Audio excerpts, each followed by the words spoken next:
ন জায়তে ম্রিয়তে বা কদাচিন্নায়ং ভূত্বা ভবিতা বা ন ভূয় অজো নিত্য শাশ্বত ইয়ং পুরাণ ন হন্যতে হন্যমানে শরীরে। নমস্কার, সাহিত্যের মণিমাণিক্যগুলি অনুষ্ঠানে গল্প বলার কথক ঠাকুর অডিও বুক ইউটিউব চ্যানেলে আজ শোনাব বাংলা গদ্য সাহিত্যের চিরভাস্বর অম্লান জ্যোতিষ্ক বিভূতিভূষণ বন্দ্যোপাধ্যায় বিরচিত অবিস্মরণীয় উপন্যাস দেবযান, প্রথম পর্ব।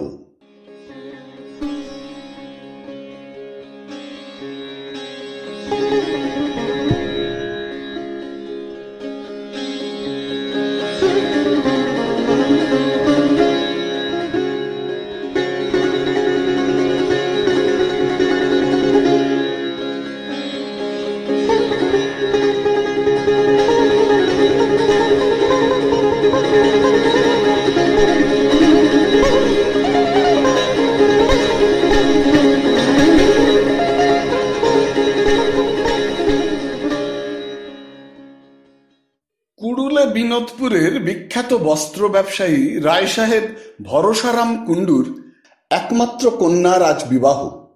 বরপক্ষের নিবাস কলকাতা। আজই বেলা ৩টের সময় মোটরে ও রিজার্ভ বাসে কলকাতা থেকে বর ও বরযাত্রীরা এসেছে। অমন ফুল দিয়ে সাজানো মোটর গাড়ি এদেশের লোক কখনো দেখেনি। পুকুরের ধারে নহবত মঞ্চে নহবত বসেছে।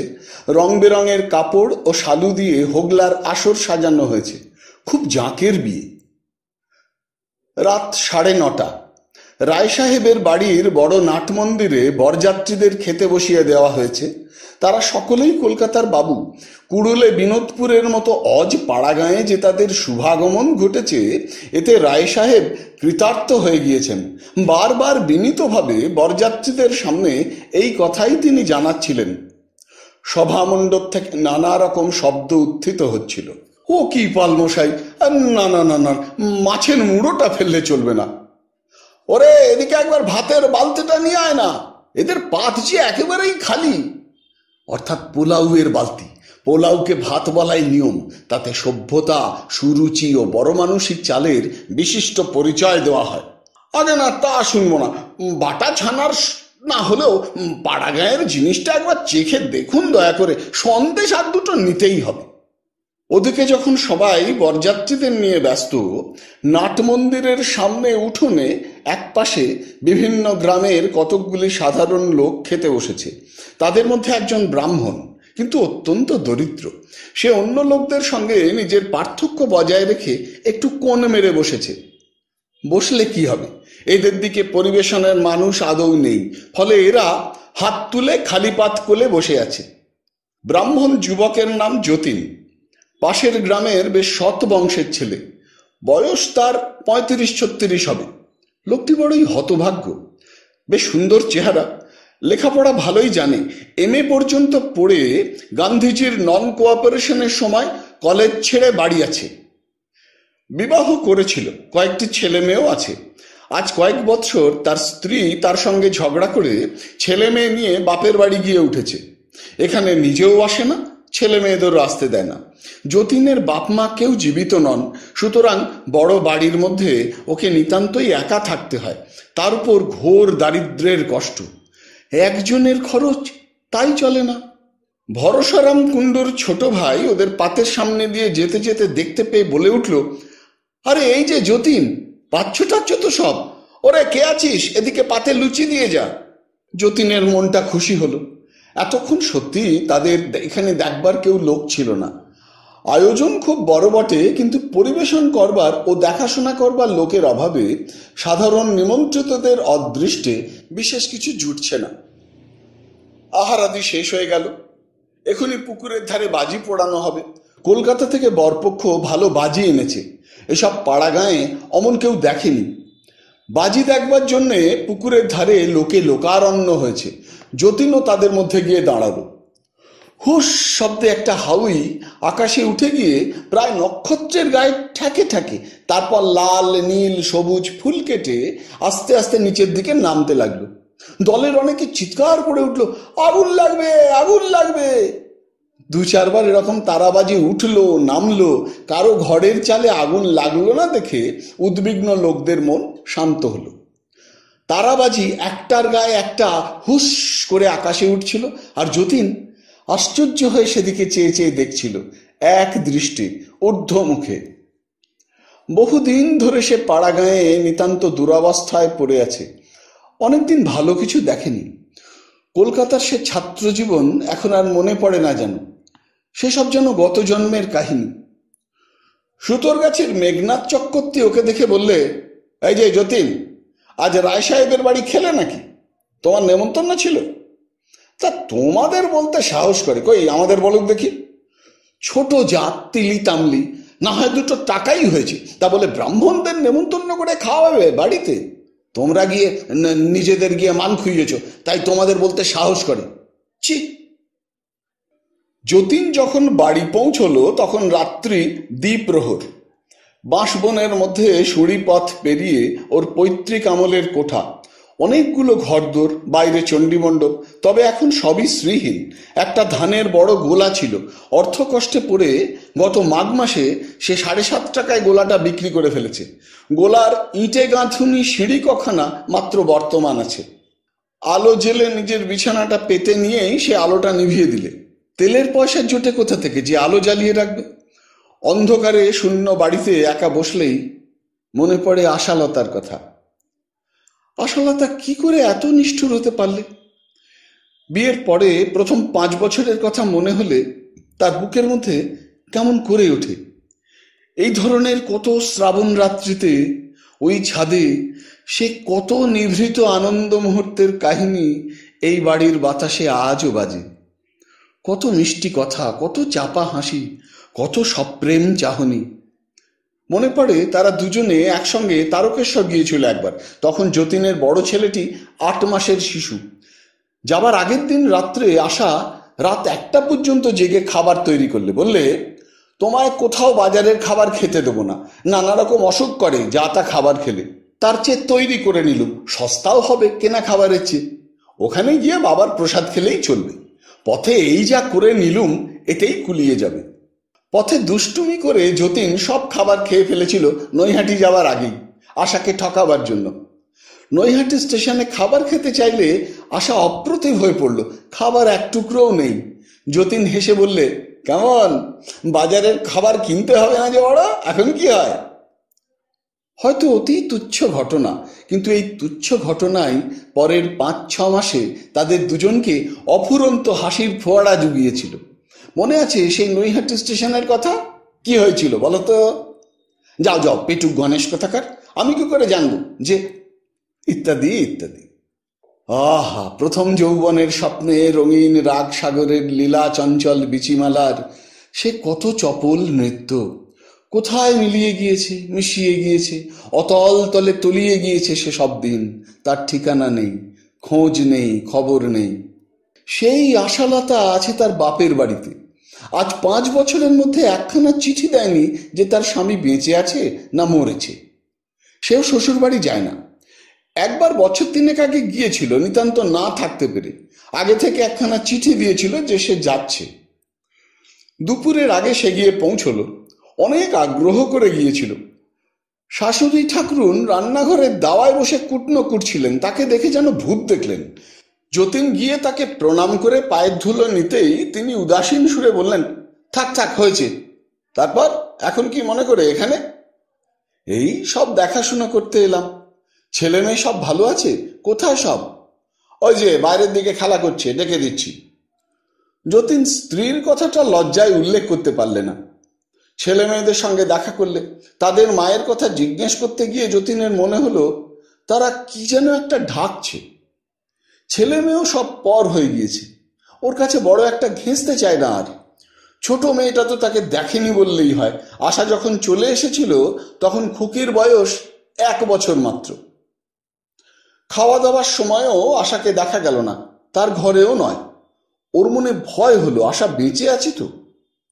লজ্জা ও সংকোচ কাটিয়ে শাশুড়িকে জিজ্ঞেস করলে, ওদের মা কোথায়, দেখছি না যে? শাশুড়ি তাড়াতাড়ি বললেন, সে এখানে নেই বাপু, সে আজ দিন 10 হলো গিয়েছে। তার দিদির শ্বশুর বাড়ি বারাসাতে, তারা অনেক দিন থেকে নিয়ে যাবে করছিল। তা আমি বলি, যাক বাপু, দুদিন একটু বেরিয়ে আসুক, জীবনে তো তার সুখের সীমে নেই। যতীন ভীষণ নিরাশ হলো। সে যে কত কি মনে ভেবে এসেছে। আশাকে বলবে, চলো আশা, যা হবার তা হয়ে গিয়েছে, ঘরের লক্ষ্মী ঘরে চলো। কাকে নিয়ে কাটাই বলো তো, তুমি যদি এমন করে থাকবে। তারপর শাশুড়িকে জিজ্ঞেস করলে, কবে আসবে?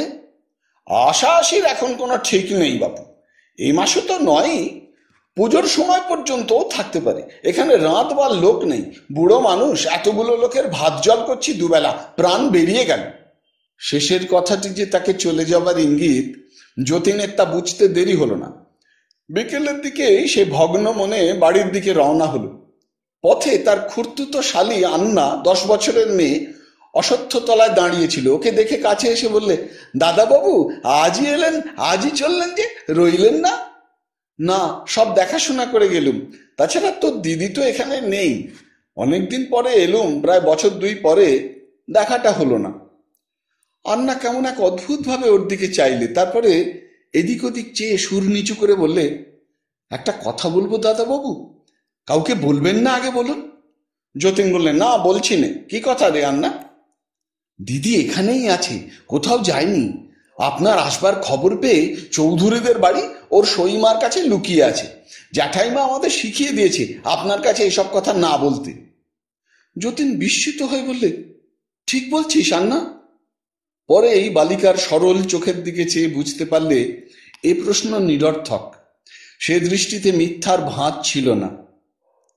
যতীন চলে আসছে। আন্না বলে, আজ থেকে গেলেন না কেন দাদাবাবু? না, থাকা হবে না আন্না, বাড়িতে কাজকর্ম ফেলে এসেছি, বুঝলি নে। আন্না আবার বললে, দিদিকে একবার চুপি চুপি বলে আসবো যে আপনি চলে যাচ্ছেন, যদি দেখা করে। যাবো দাদাবাবু। বালিকার সুরে করুণা ও সহানুভূতি মাখানো। সে ছেলে মানুষ হলেও বুঝেছিল যতীনের প্রতি তার শ্বশুর বাড়ির আচরণের দৃঢ়তা, বিশেষ করে তার নিজের স্ত্রীর। যতীন অবশ্যই রইল না, চলেই এলো। চলে এলো বটে, কিন্তু যে যতীন গিয়েছিল সে যতীন আর আসেনি। মন ভাঙা দেহটা কোনো রকমে বাড়িতে টেনে এনেছিল মাত্র। তারপর দীর্ঘ 3 বছর কেটে গিয়েছে। একথা ঠিক যে সেরকম বেদনা তার মনে এখন আর নেই, থাকলে সে পাগল হয়ে যেত। সময় তার ক্ষতে অনেকখানি প্রলেপ বুলিয়ে জ্বালা জুড়িয়ে এনেছে। কিন্তু এমন দিন, এমন রাত্রি আসে যখন স্মৃতির দংশন অসহ্য হয়ে ওঠে। তবুও নীরবে সহ্য করতে হয়, তাছাড়া আর উপায় তো কিছু নেই। এই বছরের মানসিক যন্ত্রণায় ওর শরীর গিয়েছে, মন গিয়েছে, উৎসাহ নেই, আগ্রহ নেই, অর্থ উপার্জনের স্পৃহা নেই, মান অপমান বোধ নেই। যে যা বলে বলুক, দিন কোনো রকমে কেটে গেলেই হলো। কিসে কি এসে যায়? তেলি তামলির বাড়ি নেমন্তন্ন খেলেই বা কি, রবাহুত অনাহুত গেলেই বা কি, লোকে নিন্দে করলেই বা কি, প্রশংসা করলেই বা কি। কিছু ভালো লাগে না, কিছু ভালো লাগে না। যতীনের পৈতৃক বাড়িটা নিতান্ত ছোট নয়। পূর্বপুরুষেরা একসময় মনের আনন্দে ঘরদোর করে গিয়েছেন, এখন এমন দাঁড়িয়েছে যে সেগুলো মেরামত করবার পয়সা জোটে না। পূর্ব দিকের আলসেটা কাঁঠালের ডাল পরে জখম হয়ে গিয়েছে, বছর 2 হলো। মিস্ত্রি লাগানোর খরচ হাতে আসেনি বলে তেমনি অবস্থাতেই পড়ে আছে।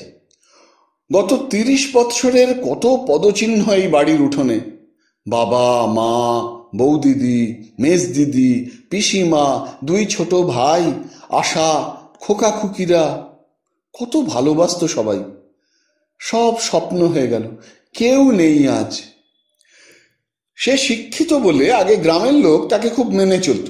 এখন তারা দেখেছে যে শিক্ষিত হয়েও তার 1 পয়সা উপার্জন করবার শক্তি নেই। এতে এখন সবাই তাকে ঘৃণা করে, তার নামে যা তা বলে।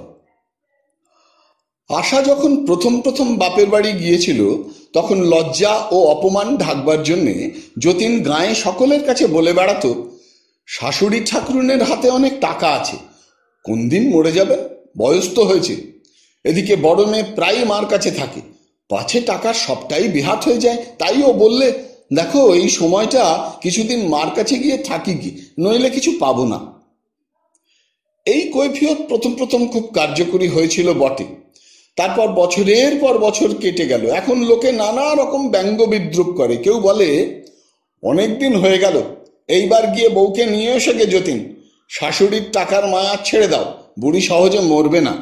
পিছনে কেউ বলে, এই মোটর গাড়ির শব্দ ওঠে, দেখো না। যতীনের বউ টাকার পুঁটুলি নিয়ে মোটর থেকে নেমে বলবে, এই নাও 5,000 টাকা, তোমার টাকা তুমি রাখো, কি করবে করো, আমি খালাস হই তো আগে, এই ধরো পুঁটুলিটা। তাছাড়া কত রকমের আরো কথা বলে, সেসব এখানে ব্যক্ত করবার নয়। এই সমস্ত ব্যঙ্গ অপমান যতীনকে বেমালুম হজম করে ফেলতে হয়।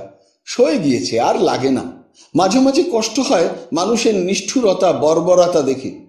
একটা সহানুভূতির কথা কেউ বলে না, কেউ এতটুকু দরদ দেখায় না। কি মেয়ে কি পুরুষ! সংসার যে কি ভয়ানক জায়গা! দুঃখে কষ্টে না পড়লে বোঝা যায় না। দুঃখকে কেউ দয়া করে না, সবাই ঘৃণা করে। মানুষ হয়ে মানুষকে এত কষ্ট দিতে পারত না যদি একটু ভেবে দেখত। কিন্তু অধিকাংশ মানুষের চিন্তার বালাই নেই তো। এসব ভেবে কষ্ট হয় বটে, কিন্তু এসব সে গায়ে মাখে না। গা সওয়া হয়ে গিয়েছে মানুষের নিষ্ঠুরতা, মানুষের অপমান। এর পরেও সে লোকের বাড়িতে ভাত চেয়ে খায়। কোনোদিনও লোকে দেয়, কোনোদিনও দেয় না। বলে, বাড়িতে অসুখ, রাঁধবার লোক নেই, বড়ই লজ্জিত হলাম ভাই, ইত্যাদি ইত্যাদি। যতীনের বাড়ির পেছনে খিড়কির বাইরে ছোট্ট একটু বাগান আছে। তাতে একটা বড় পাতিলেবুর গাছ আছে। যেদিন কোথাও কিছু না মেলে গাছের লেবু তুলে সে বিনোদপুরের হাটে বিক্রি করতে নিয়ে যায়। আম কাঁঠালের সময় গাছের আম কাঁঠাল মাথায় করে হাটে নিয়ে যায়। এতেও লোকে নিন্দে করে। শিক্ষিত লোক হয়ে ভদ্র সমাজের মুখ হাসাচ্ছে। রায় সাহেব ভরসারাম কুণ্ডু কেন তার বাড়ির কাজে কর্মে ব্রাহ্মণদের নেমন্তন্ন করতে সাহস না করবে? একসময় বড্ড বই পড়তে ভালোবাসত সে। অনেক ভালো ভালো ইংরেজি বই ছিল, সংস্কৃত বই ছিল তার ঘরে। কতক নষ্ট হয়ে গিয়েছে, কতক সেই বিক্রি করে ফেলেছে অভাবে পড়ে। এইসব নির্জন রাত্রে বইগুলোর জন্য সত্যিই মনে বড় কষ্ট হয় তার। এই রকম নির্জন রাত্রে বহুদিন আগেকার আর একজনের কথা মনে পড়ে।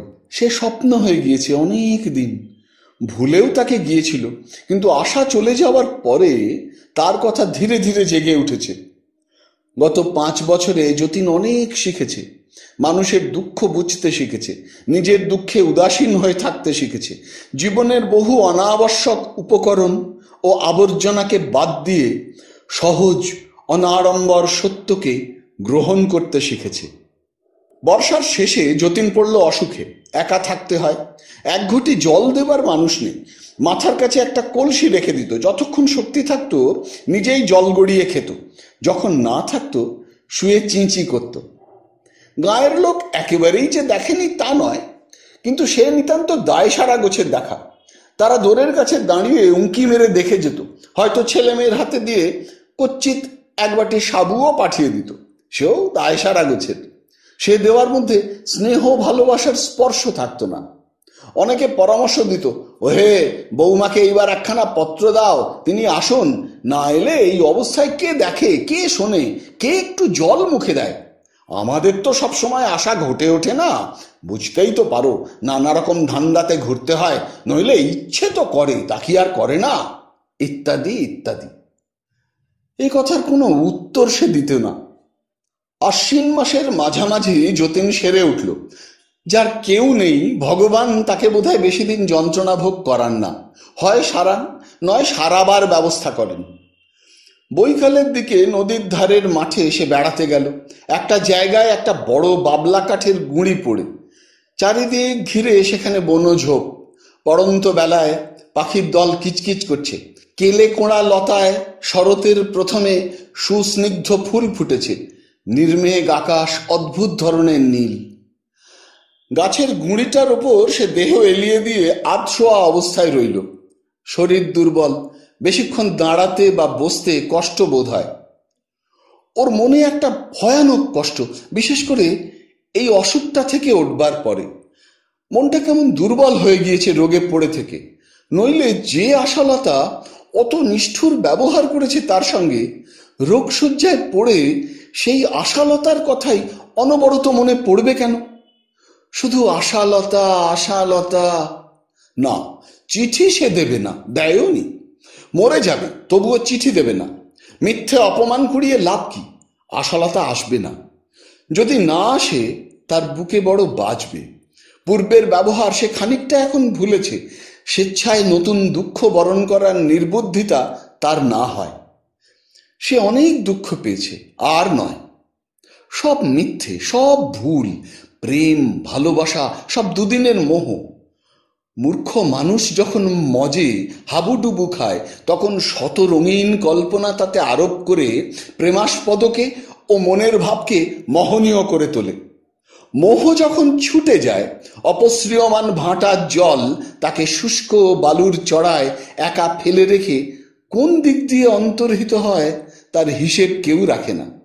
এই নিভৃত লতা বিতানে, এই বৈকালের নীল আকাশের তলে বসে সে অনুভব করলে জগতের কত দেশে, কত নগরীতে, কত পল্লীতে, কত নরনারী, কত তরুণ, কত নবযৌবনা বালিকা প্রেমের ব্যবসায় দেউলে হয়ে আজ এই মুহূর্তে কত যন্ত্রণা সহ্য করছে। নিরুপায়, অসহায়, নিতান্ত দুঃখী তারা। অর্থ দিয়ে সাহায্য করে তাদের দুঃখ দূর করা যায় না। কেউ তাদের দুঃখ দূর করতে পারে না। এই সব দুঃখী দলের সেও একজন। আজ পৃথিবীর সকল দুঃখীর সঙ্গে সে যেন একটা অদৃশ্য যোগ অনুভব করলে নিজের ব্যথার মধ্যে দিয়ে। দারিদ্র্যকে সে কষ্ট বলে মনে করে না। কেউ তাকে ভালোবাসে না, এই কষ্টই তাকে যন্ত্রণা দিয়েছে সকলের চেয়ে বেশি। আশা যদি আবার আজ ফিরে আসে, পুরনো দিনের আশা হয়ে ফিরে আসে, সে নতুন মানুষ হয়ে যায় আজ এই মুহূর্তে। 10টি বছর বয়স কমে যায় তার। যাক, আশার কথা আর ভাববে না। দিনরাত ওই একই চিন্তা অসহ্য হয়ে উঠেছে। সে পাগল হয়ে যাবে নাকি? হঠাৎ সে দেখলে সে হাউ হাউ করে কাঁদছে। এ কি ব্যাপার? ছি ছি, না, সে সত্যিই পাগল হবে দেখছি। যতীন কাঠের গুঁড়িটা থেকে তাড়াতাড়ি উঠে ব্যস্তভাবে পায়চারি করতে লাগলো। নিজেকে সে সংযত করে নিয়েছে, আর সে ও কথাই ভাববে না। যে গিয়েছে, ইচ্ছে করেই যে চলে গিয়েছে, তাকে মন থেকে কেটে বাদ দিতে হবে। হবেই, কেটে বাদই দেবে সে। যতীন বাড়ি ফিরে এলো। অন্ধকার বাড়ি, অন্ধকার দোর, ভাঙা তক্তপোষের ওপর তার রাজসজ্জা তো পাতাই আছে। সে কেউ ঝাড়েও না, পাতেও না, তোলেও না। অন্ধকারের মধ্যে শয্যায় দেহ প্রসারিত করে শোবার সময় একবার তার মনে হলো, সেই আশা কেমন করে এমন নিষ্ঠুর হতে পারলে। সেই রাত্রেই যতীনের আবার খুব জ্বর হলো। হয়তো এতখানি পথ যাতায়াত করা, এত ঠান্ডা লাগানো দুর্বল শরীরে তার উচিত হয়নি। পরদিন দুপুর পর্যন্ত সে অঘোর অচৈতন্য হয়ে পড়ে রইল। কেউ খোঁজ খবর নিলে না। দুপুরের পর বোষ্টমদের বউ ওদের উঠোনে তাদের পোষা ছাগল খুঁজতে এসে অত বেলা পর্যন্ত ঘরের দোর বন্ধ দেখে বাড়ি গিয়ে খবর দিলে। সে সকালের দিকে আরো দুবার এদিকে কি কাজে এসে দোর বন্ধ দেখে গিয়েছিল। বিকেলের দিকে সন্ধ্যার কিছু আগে তার জ্বর কমলে সে নিজেই দোর খুললে, কিন্তু এক পাও বাইরে আসতে সাহস করলে না। বিছানায় গিয়েই শুয়ে পড়ল। তৃষ্ণায় তার জিভ শুকিয়ে গেছে। কাছাকাছি কারো বাড়ি নেই যে ডাকলে শুনতে পাবে। বেশি চেঁচানোরও শক্তি নেই। সকালে কেউ দেখতে এলো না। এর একটা কারণ ছিল। যতীনের বাড়ি ইদানিং বড় একটা কেউ আসতো না। এক ছিলেন তামাকও যেখানে খেতে না পাওয়া যাবে, পাড়া গায়ে সেসব জায়গায় লোক বড় যাতায়াত করে না। কাজেই দুদিন কেটে গেল। যতীনের ঘরের দোর বন্ধ রইল। কেন লোকটা দোর খুলছে না এ দেখবার লোক জুটল না। পরের দিন অনেক বেলায় বোষ্টম বউ আবার ছাগল খুঁজতে এসে অত বেলায় যতীনের দোর বন্ধ দেখে ভাবলে, যতীন ঠাকুর কত বেলা পর্যন্ত ঘুমোচ্ছে আজকে? বেলা 10টা বাজে, এখনো কোনো সারা শব্দ নেই। বেলা 12টার সময় একবার কি ভেবে আবার সে দেখলে তখনও দোর বন্ধ। ব্যাপারটা সে বুঝতে পারলে না। পাড়ার মধ্যে খবরটা বললে। পাড়ার 2-4টা সন্ডা গুন্ডা গোছে যুবক এসে ডাকাডাকি করতে লাগলো, ও যতীনদা, এত বেলায় ঘুম কি? দোর খুলুন, ও যতীনদা। কেউ সাড়া দিলে না। আরো লোকজন জড়ো হলো। দোর ভাঙা হলো। যতীন বিছানায় মরে কাঠ হয়ে আছে। কতক্ষণ মরেছে কে জানে, 2 ঘন্টাও হতে পারে, 10 ঘন্টাও হতে পারে। তখন সকলে খুব দুঃখ করতে লাগলো। বাস্তবিকই কারো দোষ ছিল না। যতীন লোকটা আজকাল কেমন হয়ে গিয়েছিল, লোকজনের সঙ্গে তেমন করে মিশতো না, কথাবার্তা বলতো না বলে লোকেও এদিকে বড় একটা আসতো না। সুতরাং যতীনের আবার অসুখ হয়েছে এ খবরও কেউ রাখে না। নবীন বাড়ুজ্যে বললেন, আহা, ভবতারণদার ছেলে, ওর বাবার সঙ্গে একসঙ্গে পাশা খেলেছি আমাদের চণ্ডী মণ্ডপে বসে, লোকটা বেঘরে মারা গেল। তাই কি আমি জানি ছাই যে এমনি একটা অসুখ হয়েছে? বাস্তবিকই তিনি জানতেন না। আমার স্ত্রী আর আমি এসে রাত জাগতাম নইলে। আর সে বউটিরই বা কি আকেল, 6 বছরের মধ্যে একবার চোখের দেখা দেখলে না গা? হ্যাঁ। সকলে এক বাক্যে যতীনের বউয়ের উদ্দেশ্যে বহু গালাগালি করলে। যতীনের মৃতদেহ যখন শ্মশানে সৎকারের জন্য নিয়ে যাওয়া হলো, তখন বেলা 2টোর কম নয়। যতীন হঠাৎ দেখতে পেলে তার খাটের পাশে পুষ্প দাঁড়িয়ে তার দিকে চেয়ে মৃদু মৃদু হাসছে। পুষ্প! একসময় পুষ্পের চেয়ে তার জীবনে প্রিয়তর কে ছিল? দুজনে নৈহাটির ঘাটে বসে পৈঠার পাটে কত খেলেছি ফুলো ভাসায় জলে, সেই পুষ্প। নৈহাটির ঘাট না, শাহগঞ্জ কেওটার বুড়ো শিবতলার ঘাট, নৈহাটির আর পারে। সেখানে ছেলেবেলায় তার মাসিমার জীবদ্দশায় সে কতবার গিয়েছে। এক সময় 6 মাস 8 মাস মাসিমার কাছেই সে থাকত। মাসিমার ছেলেপুলে ছিল না, যতীন ছিল তার চক্ষের মণি। তারপর মাসিমা মারা গেলে মেসমশাই দ্বিতীয়বার দ্বার পরিগ্রহ করলেন। শাহগঞ্জ কেওটাতে মাসিমার বাড়ির দরজা চিরদিনের মতো বন্ধ হয়ে গেল ওর কাছে। বুড়ো শিবতলায় পুরনো মন্দিরের কাছে ছিল ওর মাসিমার বাড়ি আর রাস্তা, ওপাশেই ছিল পুষ্পদের বাড়ি। পুষ্পর বাবা শ্যামলাল মুখুজ্জে বাঁশবেড়ের বাবুদের জমিদারিতে কি কাজ করতেন। পুষ্প ছিল ভারী সুন্দরী মেয়ে, তার হাসি, সে হাসি কেবল পুষ্পই হাসতে পারত। দোষের মধ্যে পুষ্প ছিল অত্যন্ত গর্বিত মেয়ে। তার বিশ্বাস ছিল তার মতো সুন্দরী মেয়ে এবং তার বাবার মতো সম্ভ্রান্ত লোক গঙ্গার ওপারে কোথাও নেই। ধীরে ধীরে পুষ্পের সঙ্গে ওর আলাপ হয়, ধীরে ধীরে সে আলাপ জমে। ও তখন 13 বছরের ছেলে, পুষ্প 13 বছরের মেয়ে। সমান বয়স হলে কি হবে, বাচাল ও বুদ্ধিমতী পুষ্পের কাছে যতীন ভেসে যেত। পুষ্প চোখে মুখে কথা কইত। যতীন সপ্রশংস দৃষ্টিতে তার গর্বিত সুন্দর মুখের দিকে নীরবে চেয়ে রইত। মস্ত অশ্বত্থ গাছ যে পুরনো ঘাটটার ওপরে, যেটার নাম সেকালে ছিল বুড়ো শিবতলার ঘাট, ওই ঘাটে কতদিন সে ও পুষ্প একা বসে গল্প করেছে। জগদ্ধাত্রী পুজোর ভাসানের দিন পাঁপড় ভাজা কিনে ঘাটের রানার ওপর বসে দুজনে ভাগ করে খেয়েছে। কেমন করেছে সেই রূপগর্বিতা বালিকা তার মতো সাদাসিধে ধরনের বালককে অত পছন্দ করেছিল, অত দিনরাত মিশত, নিত্য তাদের বাড়ি না গেলে অনুযোগ করত। এসব কথা যতীন জানে না, সেসব বোঝবার বয়স তখন ওর হয়নি। 2-10 দিন নয়, 1.5 বছর 2 বছর ধরে দুজনে কত খেলা করেছে, কত গল্প করেছে, কত ঝগড়া করেছে, পরস্পরের নামে পরস্পরের গুরুজনের কাছে কত লাগিয়েছে, আবার দুজনে পরস্পরে যেচে সেধে ভাব করেছে। সে কথা লিখতে গেলে একখানা ইতিহাসের বই হয়ে যাবে। মাসিমার মৃত্যুর পরে কেওটার পথ বন্ধ হলো।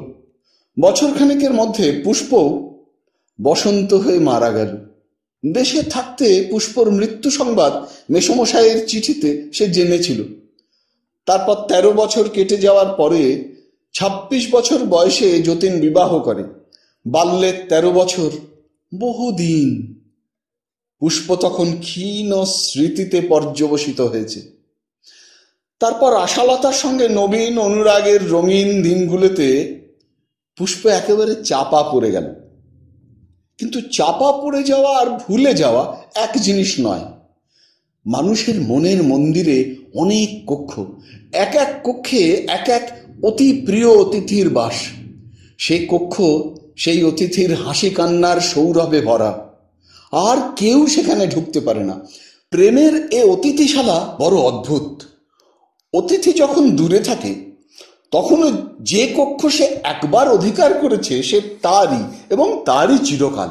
আর কেউ সে কক্ষে কোনো দিনও কোনো কালে ঢুকতে পারে না। সে যদি আর ফিরেও না আসে কখনো, চিরদিনের জন্যই চলে যায় এবং জানিয়ে দিয়েও যায় যে সে ইহজীবনের মতোই চলে যাচ্ছে, তখন তার সকল স্মৃতির সৌরভ শুদ্ধ সে ঘরের কবাট বন্ধ করে দেওয়া হয়। তারই নাম লেখা থাকে সে দোরের বাইরে, তার নামেই উৎসর্গীকৃত সে ঘর, আর কারো অধিকার থাকে না দখল করবার। পুষ্পের ঘরের কবাট বন্ধ ছিল, চাবি দেওয়া, বাইরে ছিল পুষ্পের নাম লেখা। হয়তো চাবিতে মরচে ধরেছিল, হয়তো কবাটের গায়ে ধুলো মাকড়সার জাল জমেছিল, হয়তো এ ঘরের সামনে অনেক দিন কেউ আসেনি। কিন্তু সে ঘর দখল করে কার সাধ্য?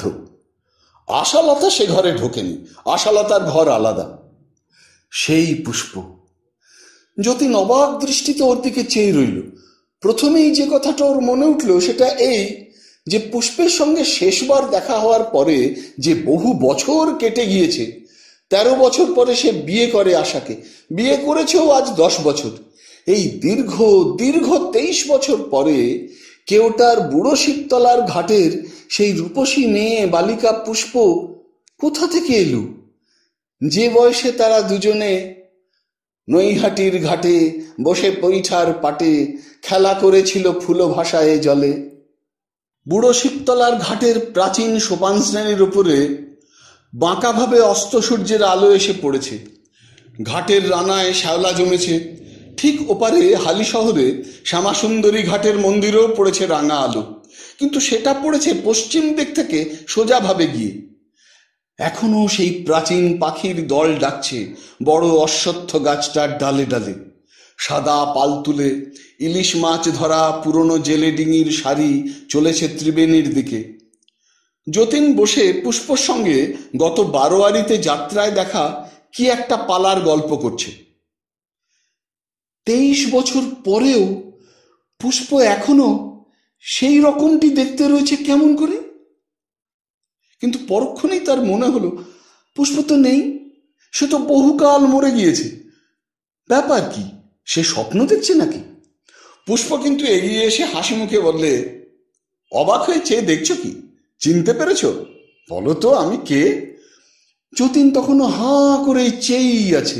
বললে, খুব চিনেছি, কিন্তু তুই কোথা থেকে এলি পুষ্প? তুই তো কতকাল হলো। পুষ্প খিলখিল করে হেসে উঠে বললে, মরে গিয়েছি? অর্থাৎ তোমার হাড় জড়িয়েছিল, এই তো? কিন্তু তুমিও যে মরে গিয়েছ যতুদা, নইলে তোমার আমার দেখা হবে কেমন করে? তুমিও পৃথিবীর মায়া কাটিয়েছ, অর্থাৎ পটল তুলেছ। যতীনের হঠাৎ বড় ভয় হলো। এসব কি ব্যাপার? তার জ্বর হয়েছিল খুব, সে কথা মনে আছে। তারপর মধ্যে কি হয়েছিল তার জানা নেই। বর্তমানে বোধহয় তার জ্বরের ঘোর খুব বেড়েছে। জ্বরের ঘোরে আবোল তাবোল স্বপ্ন দেখছে। তবুও সে এতকাল পরে পুষ্পকে দেখতে পেয়ে ভারী খুশি হলো। স্বপ্নই বটে, বড় মধুর স্বপ্ন। কিন্তু পুষ্প কিন্তু ওকে ভাববার অবকাশ দিলে না। বললে, পুরনো দিনের মতো দুষ্টুমি করো না যতুদা, এখন তুমি ছেলে মানুষটি নেই। এখানে আমার নিঃশ্বাস বন্ধ হয়ে আসছে, থাকতে পারছি না, এখন এসো আমার সঙ্গে। সে হঠাৎ পাগল হয়ে গেল নাকি?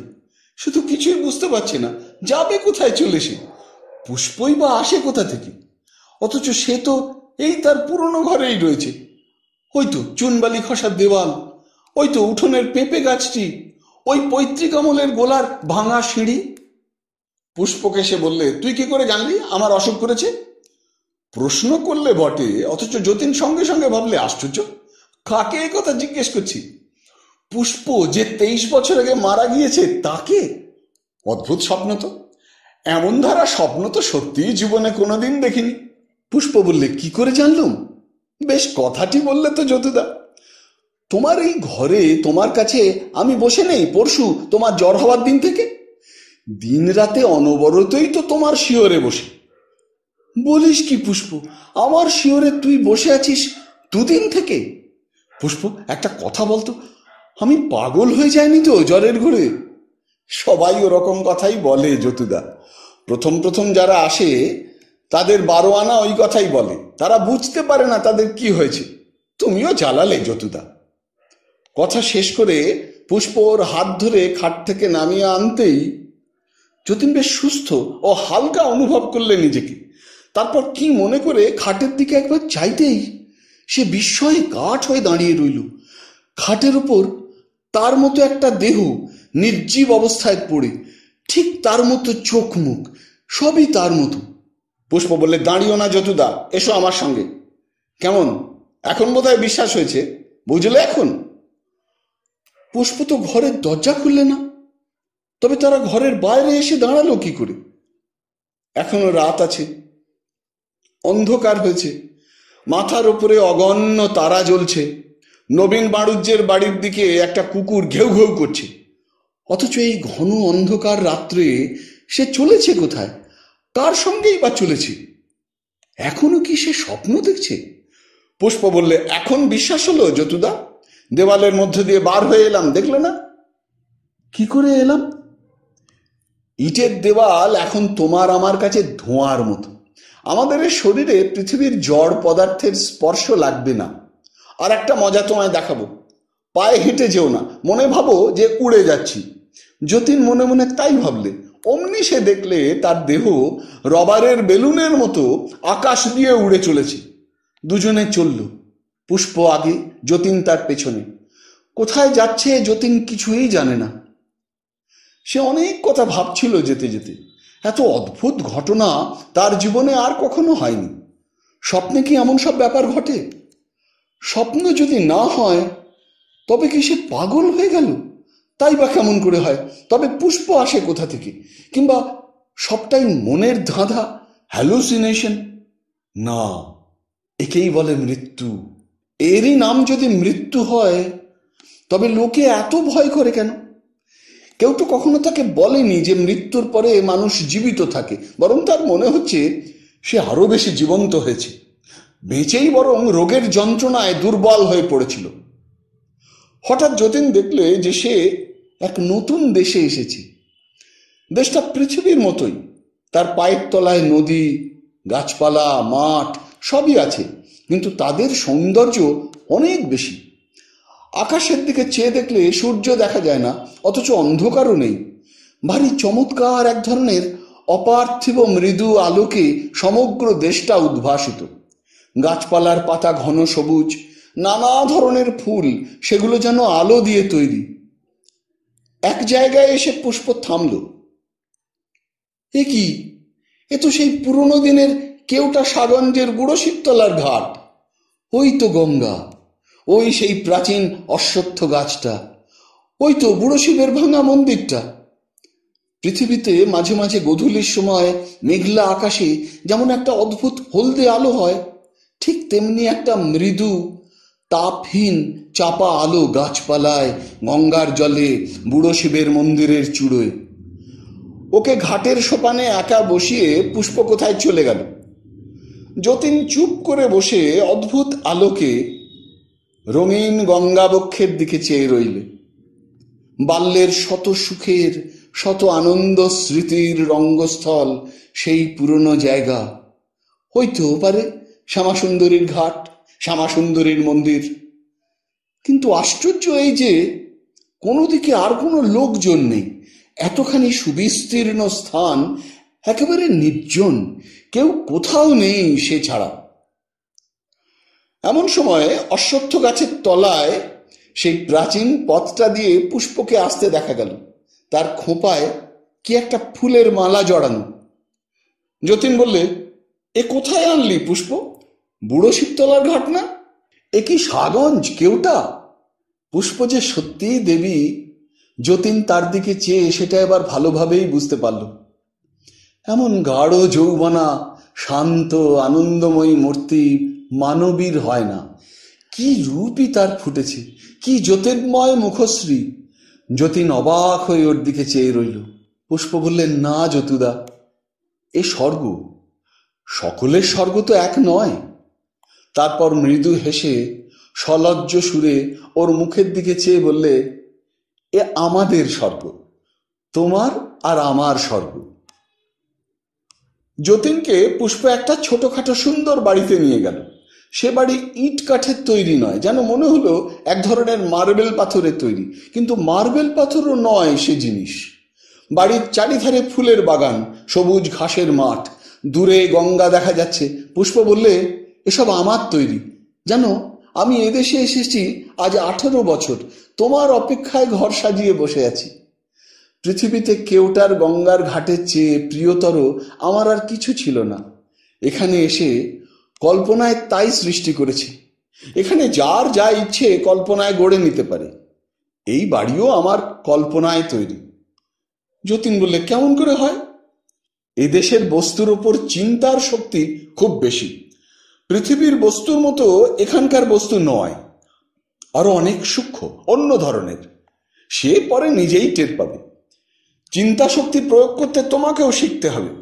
সৃষ্টি করতে হলে পৃথিবীতেও যেমনই চিন্তার দরকার, এখানে তার চেয়েও বেশি দরকার। চিন্তার শক্তিকে যে বাড়াতে পেরেছে, ইচ্ছে মতো চালাতে পারে, সে এদেশের বড় কারিগর।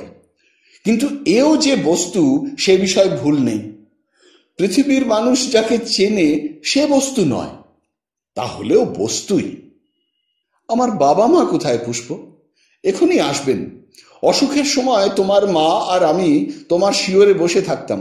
তারা অন্য জায়গায় থাকেন। পৃথিবী থেকে তোমাকে আনতে যাচ্ছিলেন, কিন্তু সন্তানের মরণের দৃশ্য তাদের দেখতে কষ্ট হবে ভেবে আমি তাদের যেতে বারণ করি। তোমার পৃথিবীর দেহটা বড্ড খারাপ দেখতে হয়ে গিয়েছিল মরণের আগে। মা গো, ভাবলে ভয় করে। যতীন বললে, আর তোমাদের দেখলে আমার ভয় হচ্ছে না? তোমরা যে ভূত সেটা খেয়াল আছে? পুষ্প বললে, সে তো তুমিও ভূত। যতীন বললে, এদেশের আর সব লোক গেল কোথায় পুষ্প? এখানে কি তুমি আর আমি দুটি প্রাণী? তোমার বাবা মা কোথায়? পুষ্প হেসে বললে, এটা তৃতীয় স্তরের ওপরের অঞ্চল। তুমি জীবনে অনেক কষ্ট পেয়েছো বলে এখানে আসতে পেরেছো। আর এসেছো, আমি এখানে তোমায় ডেকেছি, ভগবানের কাছে প্রার্থনা করেছি তোমার দুঃখের দিনের অবসানের জন্য। সেসব কথা তুমি জানো?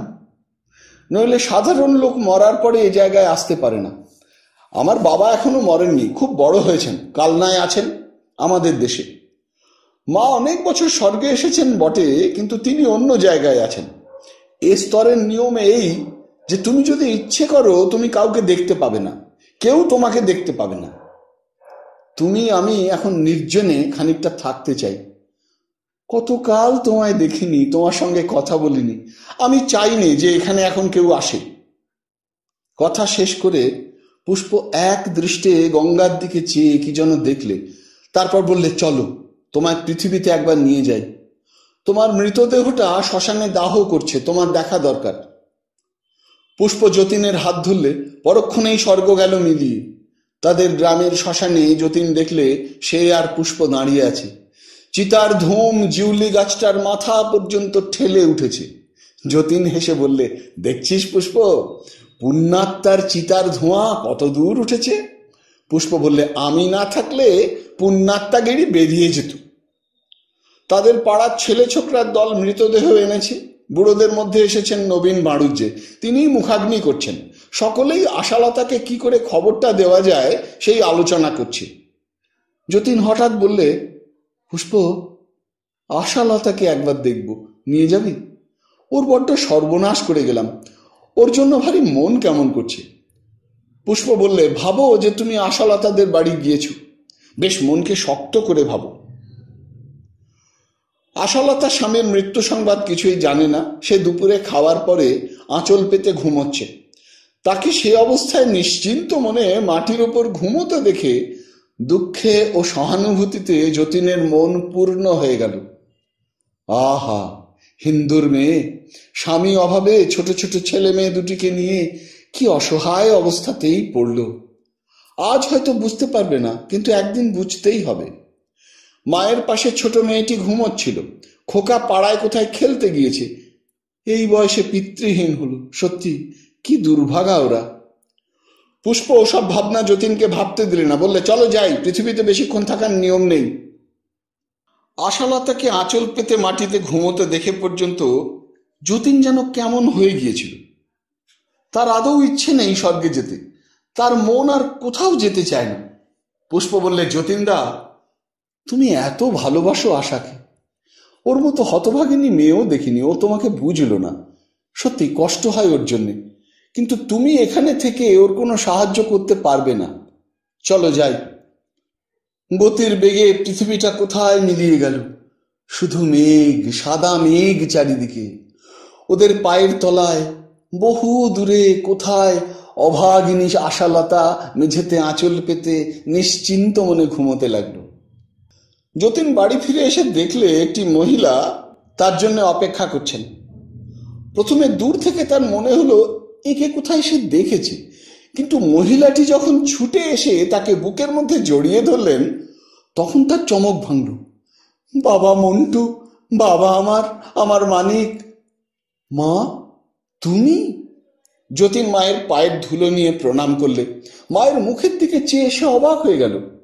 52 বছর বয়সে তার মায়ের মৃত্যু হয়, কিন্তু এখন তার মুখে বার্ধক্যের চিহ্ন মাত্র নেই।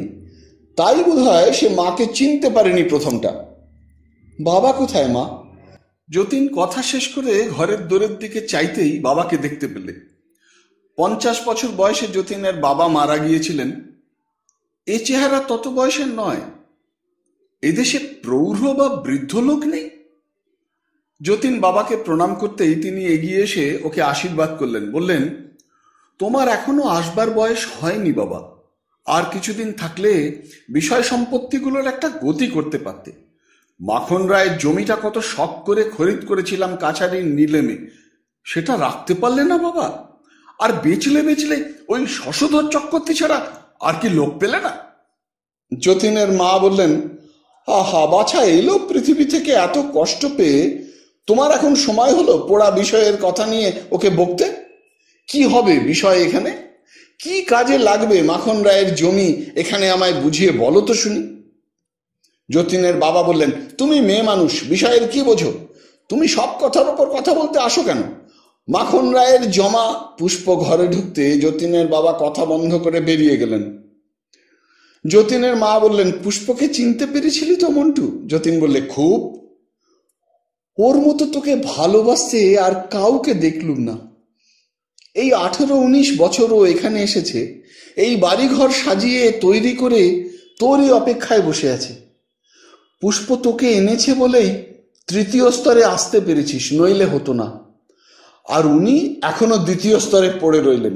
বিষয় সম্পত্তি ওর কাল হয়েছে। এসেছেন আজ 16 বছর, বিষয়ের কথা ভুলতে পারলেন না, সেই ভাবনা সর্বদা। এত করে বোঝাই, এত ভালো কথা বলি, ওর চোখ সেই পৃথিবীর জমি জমার দিকে। কাজেই ওপরে উঠতে পারছেন না কিছুতেই। যতীনের মা দীর্ঘ নিঃশ্বাস ফেলে খানিকটা চুপ করে রইলেন। তারপর স্নেহের দৃষ্টিতে পুষ্পের দিকে চেয়ে বললেন, উন্নতি করেছে আমার পুষ্প মা, এরকম কেউ পারে না। এত অল্প দিনে ও যেখানে আছে এখানে আসা যায় না। ওর পবিত্র একনিষ্ঠ ভালোবাসা এখানে এনেছে ওকে।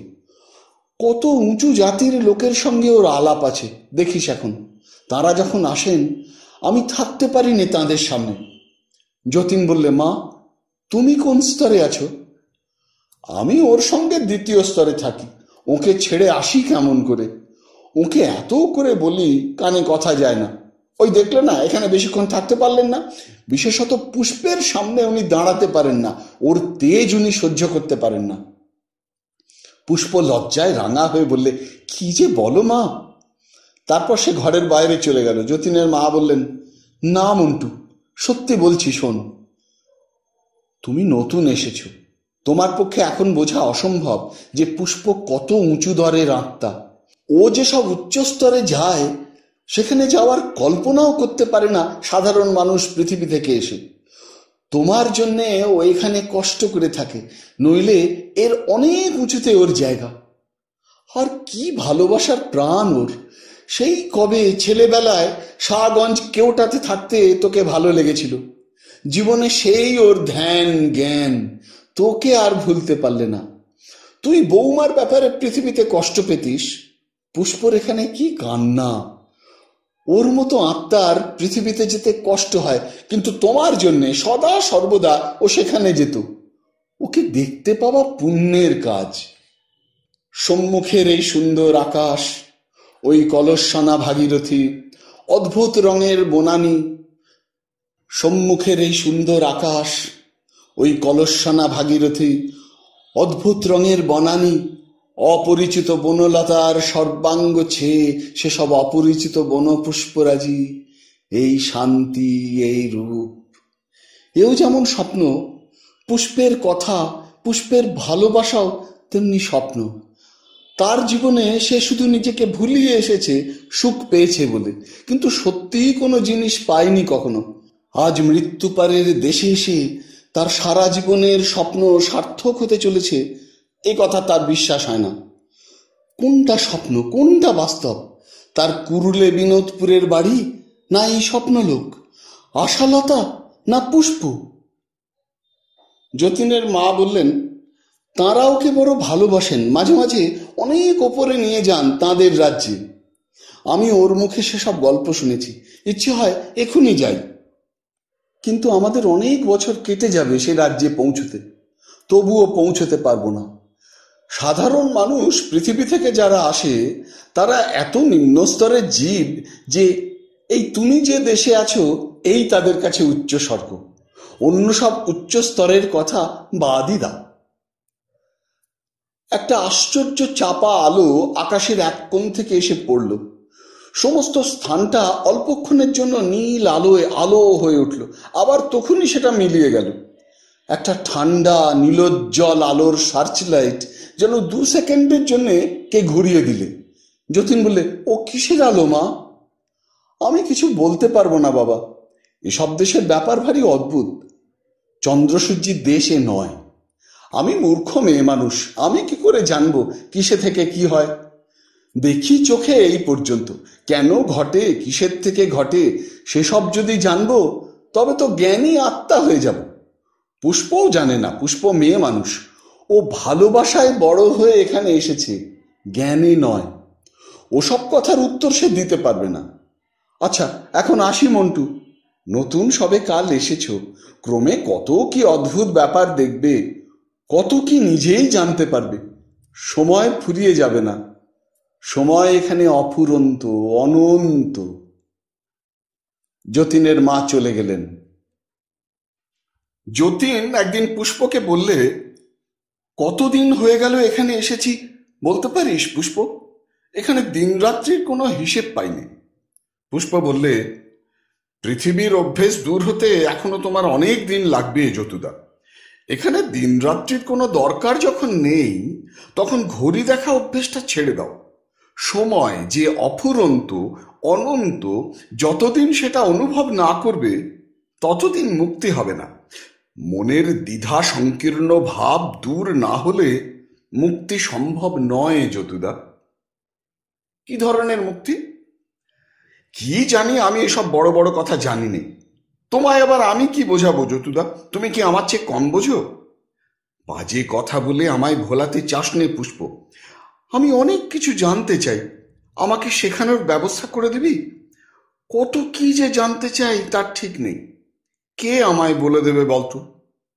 আছে, লোক আছে, তোমায় নিয়ে যাব একদিন সেখানে।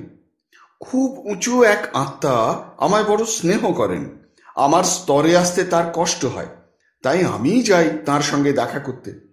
তুমি যাবে একদিন? আমি গুরুদেব বলি তাকে, বৈষ্ণব সাধু। কিন্তু আমি সেসব উচ্চ স্তরে কি করে যাব পুষ্প? মোটে সেদিন পৃথিবী থেকে এসেছি, তোমার দয়ায় তাই এত উঁচু স্তরে আছি। এর চেয়েও উঁচুতে কিভাবে যাব? যাওয়া ঠিক কঠিন নয়, কিন্তু থাকতে পারবে না বেশিক্ষণ। যাতে যেতে পারো তার ব্যবস্থা আমি করব। আচ্ছা একটা কথা জিজ্ঞেস করি পুষ্প, আমার এখনো একটা সন্দেহ হয়, এসব স্বপ্ন নয় তো? যাও, পাগলামি করো না যতুদা। তোমার এ কথার উত্তর অন্তত 100 বার না দিয়েছি তুমি আসা পর্যন্ত? দেখবে আর একটা জিনিস দেখাবো, অবশ্যই তোমায় সেখানে আজ যেতেই হবে। কি সেটা? আজ তোমার শ্রাদ্ধের দিন। তোমার ছেলে নিনু কাছা গলায় দিয়ে শ্রাদ্ধ করছে। পিণ্ডদানের সময় তোমায় গিয়ে হাত পেতে পিণ্ড নিতে হবে। ছেলের কথা শুনে যতীন অন্যমনস্ক ও বিষণ্ণ হয়ে গেল। নিনু, আহা দুধের বালক, তাকে কাঁচা গলায় দিয়ে শ্রাদ্ধ করতে হচ্ছে। সে যে বড় করুণ দৃশ্য। যতীন বললে, আমি যাব না সেখানে। পুষ্প হেসে বললে, ওই যে বলছিলাম, তুমি এই জগতের ব্যাপার কিছুই জানো না। সে ছেলে মানুষ যখন কচি হাতে ছলো ছলো চোখে তোমার নামে পিণ্ড দেবে, সে এমনি আকর্ষণ তোমাকে টেনে নিয়ে যাবে। তোমার সাধ্য কি তুমি না গিয়ে থাকো? খুব ভালোবেসে যে টানবে, তার টান এ জগতে এড়ানো যায় না। পৃথিবীর স্থূল দেহে স্থূল মন বাস করে, এখানে তা নয়। এখানে মন আপনা আপনি বুঝতে পারবে কোনটা সত্যিকার ভালোবাসা, বুঝে সেখানে যাবে। আচ্ছা তুমি বসো, আমি একবার দেখে আসি ওদিকে কি হচ্ছে। পৃথিবীর হিসেবে মিনিট 2 সময়ও তারপর চলে যায়নি। পুষ্প হঠাৎ কোথায় চলে গেল এবং ফিরে এসে বললে, ওখানে এখন সকাল 7টা, শ্রাদ্ধের আয়োজন শুরু হয়েছে। নিনু কিন্তু এখনো ঘুম থেকে ওঠেনি। যতীনের আগ্রহ হলো, জিজ্ঞেস করে, আশা কি করছে? সে ভয়ানক ব্যাকুল হয়েছে আশার খবর জানবার জন্যে। কতদিন খবর পায়নি। আশা কেঁদেছিল, চোখে জল ফেলেছিল তার মৃত্যু সংবাদে। জানবার জন্য সে মরে যাচ্ছে, কিন্তু লজ্জা করে পুষ্পকে এসব কথা বলতে। যতীন বুড়ো শিবতলার ঘাটের রানায় চুপ করে বসে রইল। সামনে কুলুকুলু বাহিনী গঙ্গা, নীল আকাশের তলা দিয়ে একদল পাখি উড়ে এপার থেকে ওপারে যাচ্ছে। ঘাটের ওপরে বৃদ্ধ বটের শাখার নিবিড় আশ্রয়ে একটা অজানা গায়ক পাখি অতি মধুর স্বরে ডাকছে। যতীনের মন আজ অত্যন্ত বিষণ্ণ। আশা খুব কেঁদেছিল। আশাকে সে বড় নিঃসহায় অবস্থায় ফেলে রেখে এসেছে। স্বামীর কর্তব্য স্ত্রী পুত্রকে সুখে রাখা, তার অভাবে তারা কষ্ট না পায় তার ব্যবস্থা করা। সে অকর্মণ্য স্বামী, নিজের কর্তব্য পালন করার শক্তি তার ছিল না। আশাকে সে সুখী করতে পারেনি একদিনও। পুষ্প এসে বললে, বৌদিদির কথা ভেবে যে সারা হলে যতুদা? তারপর সস্নেহে ওর পাশে এসে দাঁড়িয়ে বললে, চলো তোমাকে এক জায়গায় নিয়ে যাই। বৌদিদির কাছে নিয়ে যেতাম, কিন্তু পৃথিবীর সঙ্গে বেশি যোগাযোগ এখন তোমার পক্ষে ভালো নয়। তাছাড়া তুমি তার কোনো উপকারও করতে পারবে না এই অবস্থায়। কোথায় নিয়ে যাবি পুষ্প? অনেক উঁচু এক স্বর্গে। নতুন এসেছো পৃথিবী থেকে, তোমরা বুঝতে পারবে না। মনে করলেই সেখানে যাওয়া যায় না। তোমার যাওয়া সম্ভব হবে শুধু আমি নিয়ে যাব বলে। তুমি কিন্তু পৃথিবী সম্বন্ধে সকল রকম চিন্তা মন থেকে তাড়াও। তা আমি পারবো না পুষ্প। তোর বৌদি বড় অভাগিনী, তার কথা ভুলতে পারবো না। দয়া বা সহানুভূতি তোমায় নামাবে না, ওপরে ওঠাবে, তাই ভেবো যতুদা। কিন্তু সাবধান, বিষয় সম্পত্তির কথা যেন ভেবো না, ত্রিশঙ্কুর অবস্থা হবে। এসো আমার সঙ্গে। দুজনে শূন্য পথে নীলাভ শূন্য সমুদ্রের বুকের ওপর দিয়ে উড়ে চলল। ডাইনে বাঁয়ে অগণিত তারালোকে, মৃদু নক্ষত্র জ্যোৎস্নায় ভাসানো জীবন পুলক ওদের মুক্ত দেহে এনেছে শিহরণ, প্রাণে মুক্তির আনন্দ। দূর দূর বহু দূর তারা চলল, কত নতুন অজানা দেবলোক। ক্রমে আর একটা নতুন লোকের ওরা সমীপবর্তী হতে লাগলো। দূর থেকে তার সৌন্দর্যে যতীনের সমস্ত জৈবিক চেতনা অবশ হয়ে এলো। বিলুপ্ত প্রায় চেতনার মধ্যে দিয়ে তার মনে হলো বহু কদম্বদ্রুম যেন কোথায় মুকুলিত, লতানিকর বিকশিত। জ্যোৎস্না প্লাবিত গিরিগ্রামে বহু বিহগ কণ্ঠের কাকলি, প্রেম, স্নেহ, সুগভীর স্নেহের নিঃস্বার্থ আত্মবলি, আরো কত কি কত কি, সেসবের স্পষ্ট ধারণা ওর নেই। ওর চেতনা রইল না। পুষ্প বিব্রত হয়ে পড়ল। যতীন অতি উচ্চ স্তরে যে সচেতন থাকবে না, পুষ্পের ভয় হয়েছিল। তবুও তার আশা ছিল, চেষ্টা করলে নিয়ে যাওয়া কি এতই অসম্ভব? একবার সে দেখবে। না, যতীন সংজ্ঞা হারিয়ে ফেললে। যতীনের দেহটাকে নিয়ে যাওয়া যায়, কিন্তু ওর মন থাকবে নিদ্রিত, কিছুই দেখবে না, জানবে না, শুনবে না। নিয়ে গিয়ে লাভ কি? পুষ্প ডাকতে লাগলো, ও যতুদা, চেয়ে থাকো, কোথায় যাচ্ছ ভেবে দেখো, আমি পুষ্প, ও যতুদা, চোখ চাও। নিকটেই একটা বেগুনি রঙের শৈলশৃঙ্গ, বন্য লতাপাতার আড়ালে একটা শিলাখণ্ডে যতীনকে সে শোয়ালে। সংজ্ঞা হারিয়ে যাওয়ার সঙ্গে সঙ্গে যতীনের গতি বন্ধ হয়ে গিয়েছে। নিকটের ঝর্ণা থেকে জল এনে ওর মুখে দিয়ে পুষ্প আঁচল দিয়ে ওকে বাতাস করতে লাগলো। পরে নিজের দেহের চৌম্বক শক্তি আঙুল দিয়ে ছুঁয়ে ওর দেহে সঞ্চালিত করতে লাগলো। এমন সময়ে পুষ্পের দৃষ্টি হঠাৎ আকৃষ্ট হলো ওই উচ্চ শিখরটার প্রান্ত দেশে। সেখানে পরম সুন্দর এক তরুণ দেবতা বহু দূরে মহাশূন্যে দৃষ্টি নিবদ্ধ করে বসে আছেন আনমনে। কোনো দিকে তার খেয়াল নেই, কি যেন ভাবছেন। তার অঙ্গের নীলাভ জ্যোতি দেখে বহুদিনের অভিজ্ঞতার ফলে পুষ্প বুঝলে এ অতি উচ্চ শ্রেণীর আত্মা, দেবতা গোত্রে চলে গিয়েছেন। মানুষের কোনো পর্যায়ে ইনি এখন আর পড়েন না। পুষ্প জানত এই জগতে যে যত পবিত্র উচ্চ, সে দেখতে তত রূপবান, তত তরুণ। তারুণ্য এখানে নির্ভর করে না জন্মের তারিখের দূরত্ব বা নিকটত্বের ওপর। এখানে দেহের নবীনতা ও সৌন্দর্য একমাত্র নির্ভর করে আধ্যাত্মিক প্রগতির ওপরে। এর রূপ ও নবীনতা পৃথিবীর হিসেবে 16-17 বছরের অতি রূপবান কিশোর বালকের মতো। অত্যন্ত উচ্চ স্তরের দেবতা ভিন্ন এরকম হয় না। দেবতার ধ্যান ভঙ্গ করতে পুষ্পের সাহস হলো না। সে এত উঁচু আত্মা কখনো দেখেনি। কি করবে ভাবছে, এমন সময় দেবতার অন্যমনস্ক চক্ষু অল্পক্ষণের জন্যে ওদের দিকে পড়ল। পরক্ষণেই তিনি অতীব জ্যোতিষ্মান দুটি চোখ দিয়ে ভালো করে চেয়ে দেখলেন। একটু বিস্ময়ের সুরে বললেন, কে তোমরা? পুষ্প প্রণাম করে বললে, সবই তো বুঝছেন দেব। এইবার যেন দেবতার অন্যমনস্ক একাগ্রতা কিছুটা ভঙ্গ হল। বর্তমান সম্বন্ধে তিনি সচেতন হয়ে উঠলেন। বললেন, কি বলতো, আমার যোগ নেই এ স্তরের সঙ্গে, বুঝতে পারবো না। পুষ্প নিজেদের পরিচয় দিয়ে তার গন্তব্যস্থানের কথা ও যতীনের অবস্থা সব বললে। আত্মা বললেন, ওকে যেখানে এনে ফেলেছ এখানেও তো ওর চৈতন্য হবে না। ওর পক্ষে এও তো অতি উচ্চ স্থান, নিচে নামিয়ে নিয়ে যাও ওকে। পুষ্প বললে, আপনি কে বলুন দেবতা? আমার কত শুভ দিন আজ আপনাকে দেখলাম। এতকাল তো আছি এই জগতে, আপনার মতো আত্মা কখনো দেখার সৌভাগ্য আমার হয়নি। আপনি কে দেব? আত্মা অতি মধুর প্রসন্ন হাসি হেসে বললেন, তুমি অত জানতে চাও কেন? তুমি ভারতবর্ষের কন্যা, ভক্তি তোমার জন্মগত, বিশ্বাস করো এই মাত্র। তুমিও খুব উচ্চস্তরের আত্মা, নইলে আমায় দেখতে পেতে না। তোমার সঙ্গীকে যদি আমি জাগিয়েও দিই, ও আমায় দেখতে পাবে না। যাও, ওকে নামিয়ে নিয়ে যাও।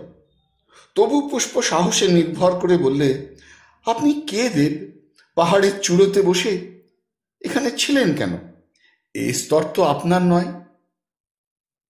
কথাটা শেষ করেই পুষ্প বুঝলে আত্মা তখনই বড় হয় যখন প্রেমে সে বড় হয়। সামান্য পৃথিবীর মেয়ের এই প্রগল্ভ কথায় আত্মা চটে তো গেলেনই না, কৌতুক মিশ্রিত গভীর স্নেহে তার সুশ্রী বিশাল জ্যোতির্ময় চোখ দুটি স্নিগ্ধ হয়ে এলো। বললেন, দেখবে কি দেখছিলাম? এসো এখানে, তোমায় দেখাবো তুমি তার উপযুক্ত হয়েছ।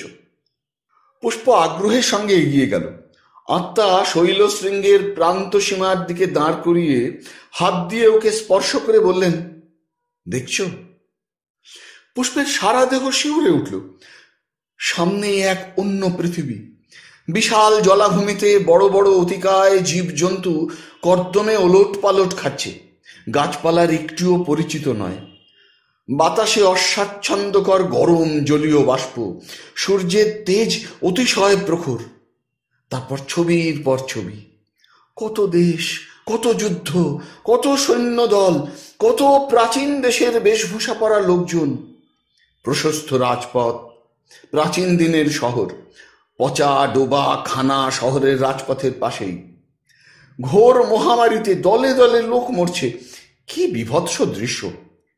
আত্মা বললেন, বহুদূর অতীতে ফিরে চাইছিলাম, কত কল্প আগেকার আমারই বহু পূর্বজন্মে। কত লোককে হারিয়েছি, কত মধুর হৃদয় আর কখনো খুঁজে পাইনি।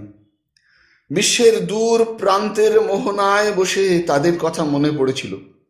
যা দেখলে সব আমার জীবনের বিভিন্ন অঙ্কের রঙ্গভূমি। লক্ষ্মী মেয়েটি, এখন তোমার সঙ্গী ছেলেটিকে নিয়ে নেমে যাও। পুষ্প তাকে প্রণাম করে বিনীতভাবে বললে, আপনার দেখা আবার কবে পাব? যখন স্মরণ করবে। এক মনে স্মরণ করলেই আসবো, কিন্তু যখন তখন আমায় কষ্ট দিও না। আমার নানা কাজ, কোথায় কখন থাকি। কল্প পর্বতের সঙ্গীত যেদিন বাজবে, চুম্বকের ঢেউ কম থাকবে, সেদিন আমায় ডেকো। কল্প পর্বতের সঙ্গীত কি পুষ্প তা জানত। চতুর্থ স্তরে একটি সুনির্জন পাহাড়ে বহু শতাব্দী ধরে এক নির্দিষ্ট সময়ে আপনা আপনি অতি মধুর অপার্থিব সঙ্গীত ধ্বনি ওঠে। কতকাল পূর্বে জনৈক পবিত্র আত্মা ওই স্থানটিতে বসে নূতন সুর সৃষ্টি করতেন।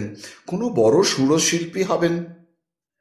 ওপরের স্বর্গে উঠে গিয়েছেন তিনি বহুকাল, কেউ তাকে এখন আর দেখে না। কিন্তু সেই নির্দিষ্ট সময়ে এখনো তার সৃষ্ট সুরপুঞ্জে স্বর্গমণ্ডলের অজ্ঞাত কোণটি ছেয়ে যায়। দেবতা বিদায় নিলেন। বহু দূর ব্যাপী নভমণ্ডল জ্যোতির্ময় হয়ে উঠল তাঁর দেহজ্যোতিতে। তিনি অদৃশ্য হয়ে যাবার পরেও যেন খানিকক্ষণ আকাশটা আলো হয়ে রইল। পুষ্প অবাক হয়ে সেদিকে চেয়ে রইল। এত বড় দেবতা এতদিন এখানে থেকেও কখনো সে দেখেনি। যতীনের চেতনা ফিরে এলো বাড়িতে ফিরবার পথেই।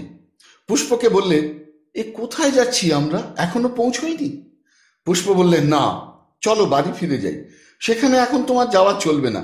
তুমি পথে এমন হয়ে পড়লে, চতুর্থ স্তর পার হতে না হতেই তোমার সংজ্ঞা চলে গেল। পঞ্চম স্তরে নিয়ে যাই কি করে? ওহ, একটা অদ্ভুত জিনিস তুমি দেখলে না। তারপর পুষ্প সবিস্তারে উন্নত আত্মাটির সঙ্গে সাক্ষাৎ হওয়ার বৃত্তান্ত বর্ণনা করলে। বললে, আমার বড় ইচ্ছে ছিল তুমি দেখতে পাও, কিন্তু বুঝলুম তিনি এখন তোমায় দেখা দিতে ইচ্ছুক নন।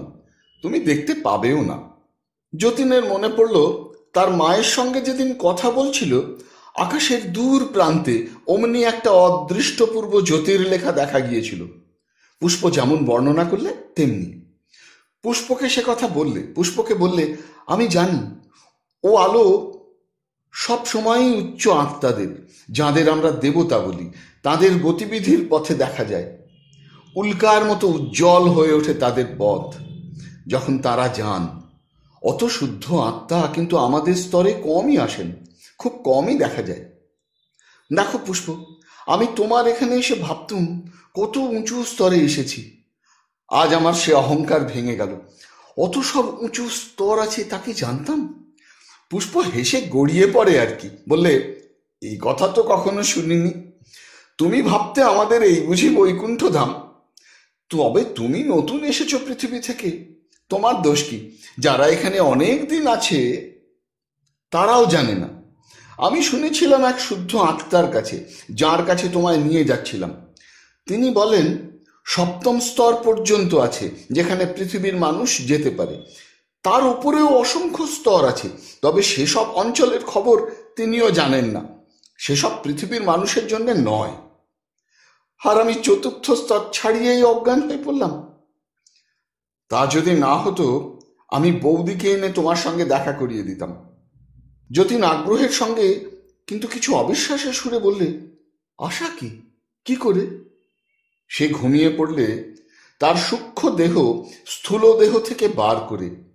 এরকম করা যায়, আমি করতেও জানি, কিন্তু বৌদিদির কোনো জ্ঞান থাকবে না যখন তাকে এখানে আনা হবে। তোমার মতো অচৈতন্য হয়ে যাবে দ্বিতীয় স্তর পার হতে না হতেই। এই এ জগতের নিয়ম, যে স্তরের যে উপযুক্ত নয় সে স্তরে পৌঁছলে তার চেতনা লোপ পায়। কার সঙ্গে কথা কইবে যতুদা? কোনো উপায় নেই পুষ্প, আমরা পৃথিবীতে গিয়ে দেখা দিতে পারি না। প্রথমত তা পারা অত্যন্ত কষ্টসাধ্য, আর যদিও বা পারা যায় তাতেও কোনো ফল হবে না। বৌদিদি পাড়া গাঁয়ের অশিক্ষিত মেয়ে, মানুষ মরে কোথায় যায়, তাদের কি অবস্থা হয় এসব সম্বন্ধে কিছু জানে না। মন কুসংস্কারে পূর্ণ। তোমায় দেখে সে এমনি ভয় পাবে যে তোমার যে জন্যে যাওয়া বা দেখা দেওয়া তা হবে না। যতীন কিছুতেই ছাড়ে না। তার স্বনির্বন্ধ অনুরোধে পুষ্প অবশেষে ওকে আশার কাছে নিয়ে গিয়ে চেষ্টা করে দেখতে রাজি হলো। যতীন বললে, আজই চলো। পুষ্প ঘাড় নেড়ে বললে, এখন শুক্লপক্ষের জ্যোৎস্না রাত্রি পৃথিবীতে, ওর আলোর ঢেউ আমাদের দেহ ধারণ করে দেখা দেওয়ার পক্ষে বড় বাধা। কৃষ্ণপক্ষের রাত্রিতে অনেক সহজ হবে, কটা দিন সবুর করো না।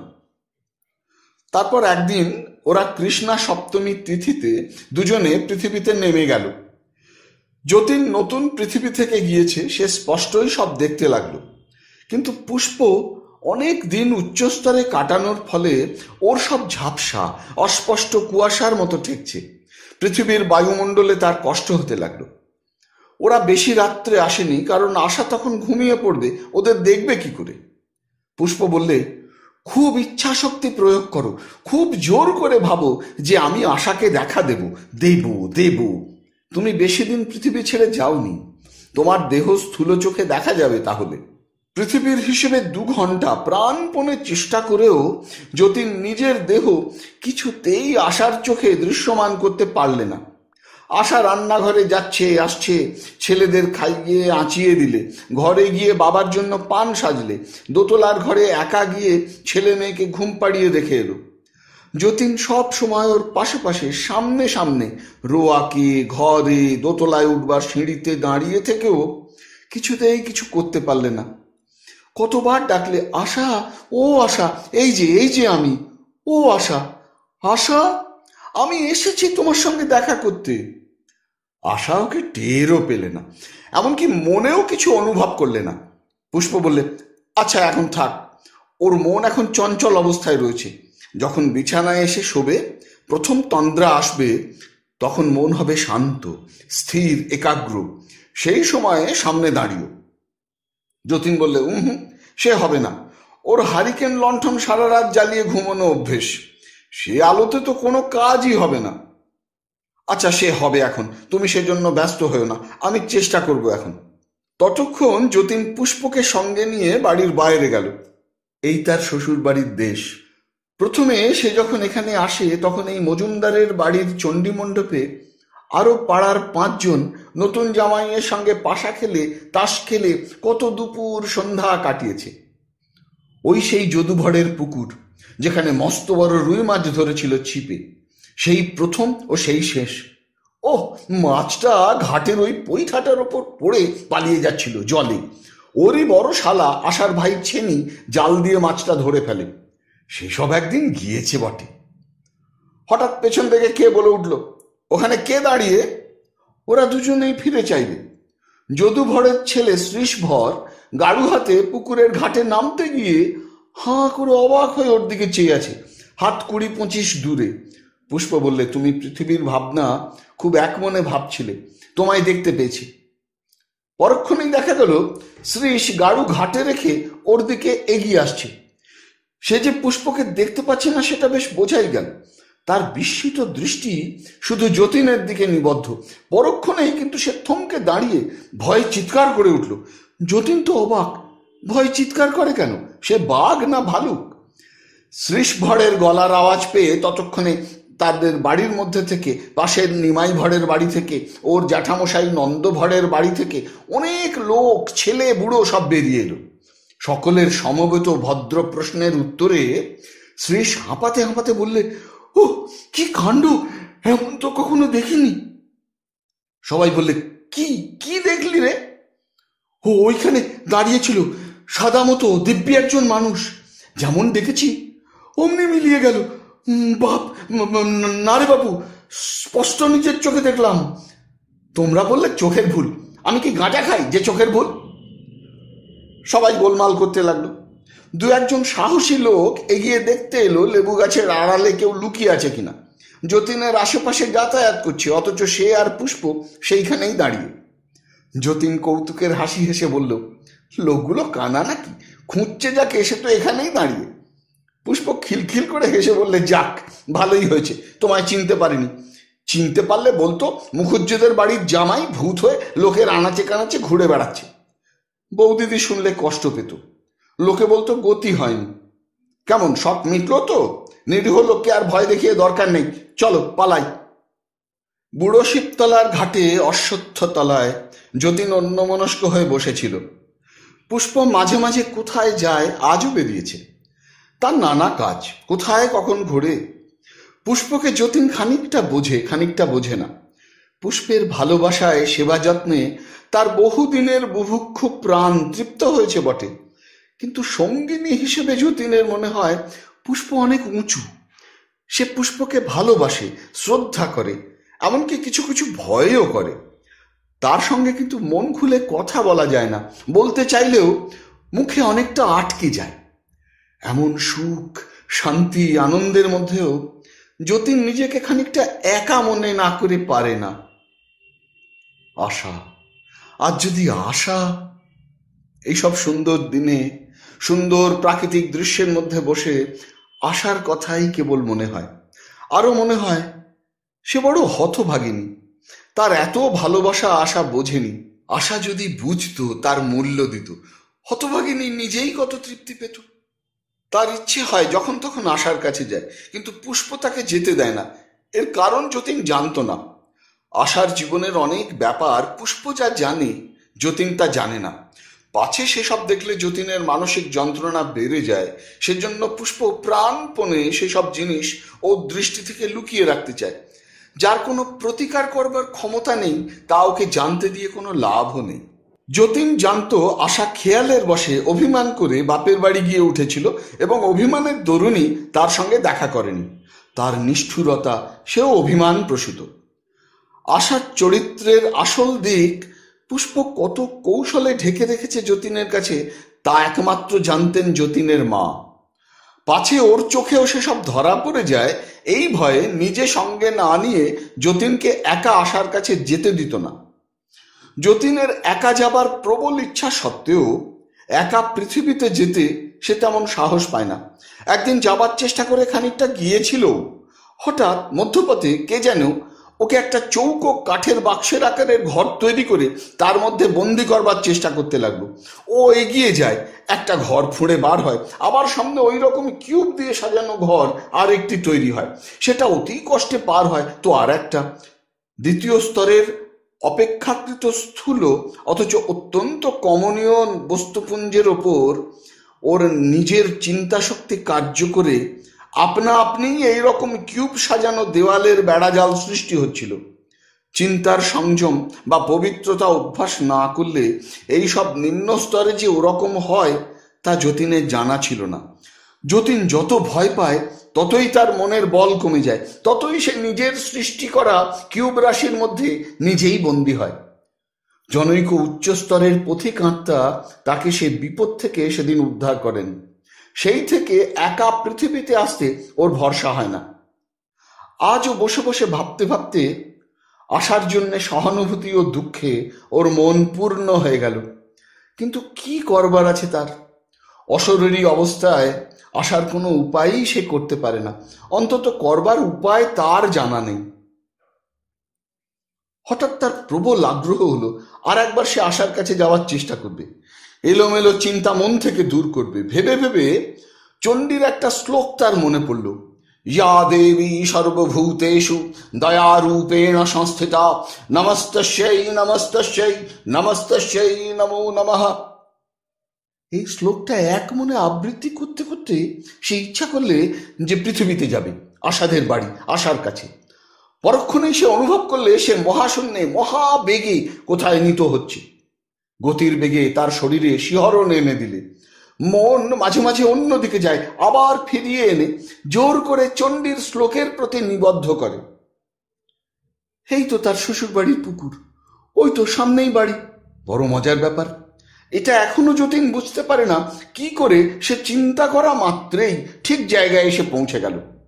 এরোপ্লেন যারা চালায় তাদের তো দিক ভুল হয়, কত বিপাকে বেঘরে কষ্ট পায়, কিন্তু কি নিয়ম আছে এ জগতে যে জনৈক অজ্ঞ আত্মা শুধুমাত্র চিন্তা দ্বারা গন্তব্যস্থানে এসে পৌঁছে যায়?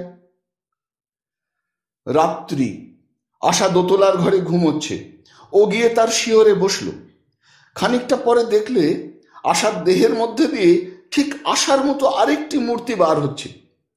যতীন শুনেছিল গভীর নিদ্রার সময় মানুষের সূক্ষ্ম দেহ তার স্থূল দেহ থেকে সাময়িকভাবে বার হয়ে ভূবর লোকে বিচরণ করে, কিন্তু আশার এই সূক্ষ্ম দেহ দেখে যতীন বিস্মিত ও ব্যথিত হয়ে গেল। কি জ্যোতিহীন, শ্রীহীন, অপ্রীতিকর, মেটে সিঁদুরের মতো লাল রঙের দেহটা। চোখ অর্ধনিমীলিত, ভাবলেশহীন, বুদ্ধিলেশহীন।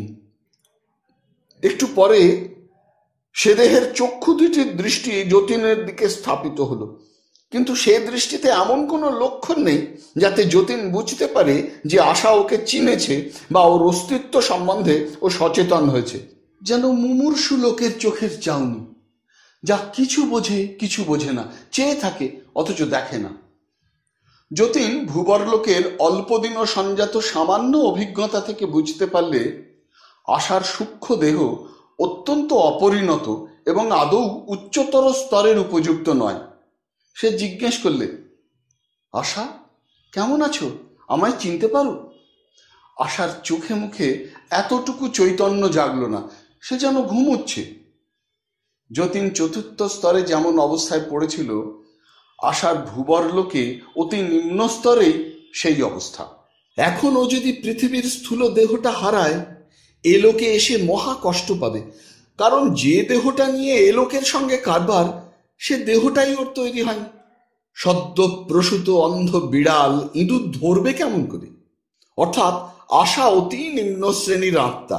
যতীন আরো কয়েকবার নিজের অস্তিত্ব সম্বন্ধে আশাকে সচেতন করবার বৃথা চেষ্টা করে ব্যথিত মনে পৃথিবী থেকে বিদায় নিলে। সেদিনই বুড়ো শিবতলার ঘাটে গঙ্গার ধারে এক ব্যাপার ঘটল।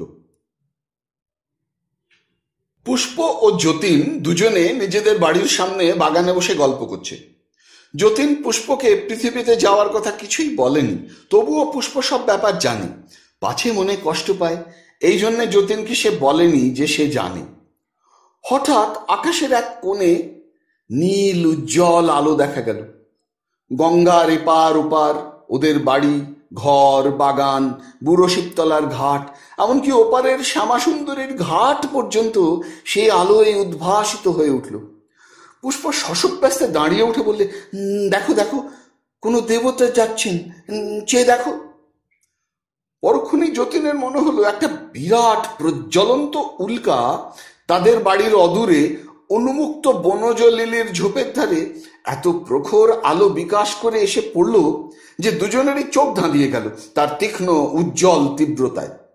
ওরা আশ্চর্য হয়ে ছুটে গিয়ে দেখলে যে এক মহা জ্যোতির্ময় দেহধারী পুরুষ ঝোপের ধারে বসে পড়েছেন। অমন মহিমময় শ্রী যে পৃথিবীর মানুষের হয় না, তা দুবার দেখে বুঝতে হয় না। দুজনেই বিস্ময়ে ভয়ে আড়ষ্ট হয়ে দূরে থেকে চেয়ে চেয়ে দেখছে।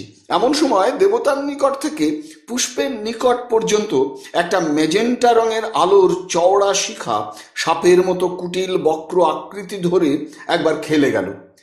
একটা বড় 10 ব্যাটারির টর্চের আলো কে যেন একবার টিপে তখনই বন্ধ করলে। পুষ্প বুঝলে এটা কি? অতি উচ্চ শ্রেণীর দেবতাদের বিদ্যুতের ভাষা। পঞ্চম স্তরের সেই আত্মার কাছে পুষ্প এ কথা শুনেছিল। তিনি বলেছিলেন, ঊর্ধ্বতন লোকে নবম বা দশম স্তরের ওপরেও যেসব উচ্চ স্তর, সেখানে দেব বিবর্তনের জীবেরা বাস করেন। মানুষের সর্বপ্রকার ধারণার অতীত তাঁদের ক্রিয়াকলাপ। তাঁদের সে বিরাট জীবনের সম্বন্ধে পৃথিবীর লোকই বা কি, সাধারণ প্রেতলোকের আত্মারাই বা কি, কোনো খবর জানে না। মুখের ভাষায় তারা কথা বলেন না, তাঁদের প্রকাশের ভঙ্গি সম্পূর্ণ স্বতন্ত্র। আগুনের বা বিদ্যুতের ভাষায় চলে তাঁদের কথাবার্তা। পুষ্প হাত জোর করে নীরবে দাঁড়িয়ে রইল। পুনরায় মহাব্যস্ত ও ক্ষিপ্র আরেকটা তীব্র বিদ্যুৎ শিখা ওকে এসে স্পর্শ করতেই ওর মনের মধ্যে চিন্তায় এই প্রশ্ন জাগল, আমি কোথায়? দেবতাকে দেখা যায় না, তার স্থানে শুধু একটা আলোর মণ্ডলী পরিদৃশ্যমান। পুষ্প বললে, দেব, আপনি পৃথিবীর আত্মিক লোকে। আবার বিদ্যুতের শিখা। পুষ্পের মনে পুনরায় প্রশ্ন জাগল, পৃথিবী কি? পুষ্প বললে, পৃথিবী একটা ক্ষুদ্র গ্রহ, সূর্যের চারিদিকে ঘোরে। পুষ্পের এ কথাগুলো কিভাবে দেবতা বুঝলেন পুষ্প জানে না। বোধহয় এ উত্তরগুলো চিন্তা রূপে দেবতার নিজের মনে যাচ্ছিল। পৃথিবীর ভাষায় অনুবাদ করলে দুজনের কথাবার্তা খানিকটা নিম্নোক্ত রূপ দাঁড়ায়। পুনরায় প্রশ্ন হলো, বিশ্বের কোন অংশে? পুষ্প বিপদে পড়ে এক মনে সেদিনকার সেই দেবতাকে স্মরণ করলেন। এসব প্রশ্নের উত্তর দেওয়া তার সাধ্যের অতীত। আশ্চর্যের উপর আশ্চর্য, সেদিনকার সেই শৈলশিখরারূঢ় দেবতা তখনই তার সম্মুখে তার জ্যোতির্ময় দেহ নিয়ে আবির্ভূত হলেন। পুষ্প প্রণাম করে বললে, দেব, আমি সামান্য মানবী। উনি যে প্রশ্ন করছেন আমি তার কি উত্তর দেব? আমায় বিপদ থেকে উদ্ধার করুন। তারপর সে দ্বিতীয় দেবতাটির পানে কৃতজ্ঞতা ও বিস্ময়পূর্ণ দৃষ্টিতে চেয়ে রইল। তিনি সেদিন বলেছিলেন বটে, স্মরণ করলেই আমি আসব। পুষ্প কথা বিশ্বাস করেনি। সে মহা অপরাধী দেবতার কাছে। ছি ছি, কি অবিশ্বাসী তার আত্মা। কিন্তু এ চিন্তা চাপা পড়ে গেল আর এক আশ্চর্য ব্যাপারে। দুই দেবতার মধ্যে যেন তীব্র বিদ্যুৎ শিখার ক্ষিপ্র আদান প্রদান চলছে। পৃথিবীর কোনো ঘটনার উপমা দ্বারাই তার স্বরূপ বোঝানো যাবে না। দুখানা বড় যুদ্ধজাহাজ যেন পরস্পরের ওপর তীব্র অক্সিহাইড্রোজেন আলোর সার্চ লাইট বিক্ষেপ করছে। দুই বিরাট দেবতার কথাবার্তা চলছিল। পরে এই কথাবার্তা পৃথিবীর ভাষায় অনুবাদ করে পুষ্পের দেবতা বন্ধু তাকে যা বলেছিলেন তা এইরূপ। পুষ্পের দেবতা বন্ধু বিস্মিত হয়ে জিজ্ঞেস করলেন, আমার অভিনন্দন গ্রহণ করুন। আপনি কে দেব? আগন্তুক দেবতা বললেন, আমি কোথায় আগে বলুন। পৃথিবীর আত্মিক লোকে। পৃথিবী কি? ক্ষুদ্র গ্রহ, সূর্য নামে একটা নক্ষত্রের চারিদিকে ঘোরে। বিশ্বের কোন অংশে? এই প্রশ্নের কি জবাব দেব? ছায়াপথ দ্বারা সীমাবদ্ধ যে নক্ষত্র জগৎ, তারই এক অংশে। আপনি কোন অংশের অধিবাসী? এর উত্তরে আগন্তুক দেবতা বললেন, আমার কথা শুনে হয়তো আপনি বিশ্বাস করবেন না, আমি বহু বহু দূরের অন্য নক্ষত্র জগতের অধিবাসী। আমি বহু কোটি বৎসর পূর্বে ভ্রমণে এবং নতুন দেশ আবিষ্কারে বেরিয়েছিলাম। আমার চৈতন্য যতদিন হয়েছে, আমার মনে এক অদম্য পিপাসা ছিল বিশ্বের প্রত্যন্ততম সীমা আবিষ্কার করব। কি কি নতুন দেশ এতে আছে দেখব। এতকাল ধরে বেগমান বিদ্যুতের অপেক্ষাও দ্রুততর গতিতে শুধু শূন্যে বেড়াচ্ছি। সম্প্রতি নক্ষত্রের, গ্রহের, নানা জগতের ও বিভিন্ন লোকের গোলকধাঁধার অরণ্যে দিশাহারা হয়ে এখানে শক্তিহীন, অবসন্ন ও বিমূঢ় অবস্থায় এসে পড়েছি। নক্ষত্র ও বস্তু জগৎ এখানে এত বেশি কেন? এ দুটি প্রাণী কোথাকার লোক? এই দুই জীব পৃথিবীর তৃতীয় স্তরের অধিবাসী। পুরুষটি সম্প্রতি বস্তুতর থেকে আত্মিক স্তরে এসেছে। ওরা নিতান্ত নিরীহ, অজ্ঞ। মেয়েটি কিছু উন্নত, তাও জ্ঞানে নয়, প্রেমে। যতীন এতক্ষণ শ্রদ্ধায়, ভয়ে ও গভীর বিস্ময়ে আড়ষ্ট হয়ে পিছন দিকে দাঁড়িয়েছিল। সে এই কথাবার্তার বিন্দু বিসর্গও বুঝছিল না। তার মনে অত উচ্চ দেবাত্মাদের চিন্তা প্রতিফলিত হবার কোনো সম্ভাবনা ছিল না। পুষ্প ওর দিকে চেয়ে কথা বলতে সে বুঝলে যে তার সম্বন্ধে কোনো কথা বলা হচ্ছে। সে এগিয়ে এসে প্রণাম করে চুপ করে রইল। বড় বড় জ্যোতির্ময় আত্মা সে আর কখনো দেখেনি। দেবতা বললেন, কোথায় এসে পড়েছি? বিশ্বের কোন অংশে যে আছি তা কিছুই বুঝতে পারছি না। তুমি কোন একটা গ্রহের নাম করলে? যে নক্ষত্রটার চারিধারে ঘোরে সেটা আমি নতুন দেখলাম। নক্ষত্রটা খুব বড় নক্ষত্রের দলে পড়ে না এবং ওর আলো পরিবর্তনশীল। আমি বার কয়েক ওর আলোকে বাড়তে কমতে দেখেছি। ওর নাম কি বললে? সূর্য। পুষ্প তার নিজের চিন্তার কিছু অংশ এবার যতীনের মনে চালনা করলে।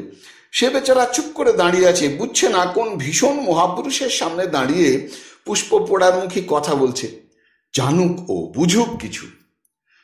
পুষ্পের মনের মধ্যে দিয়ে ওদের কথাবার্তা যতীন বুঝতে পারলে এবং বুঝে অবাক হয়ে গেল।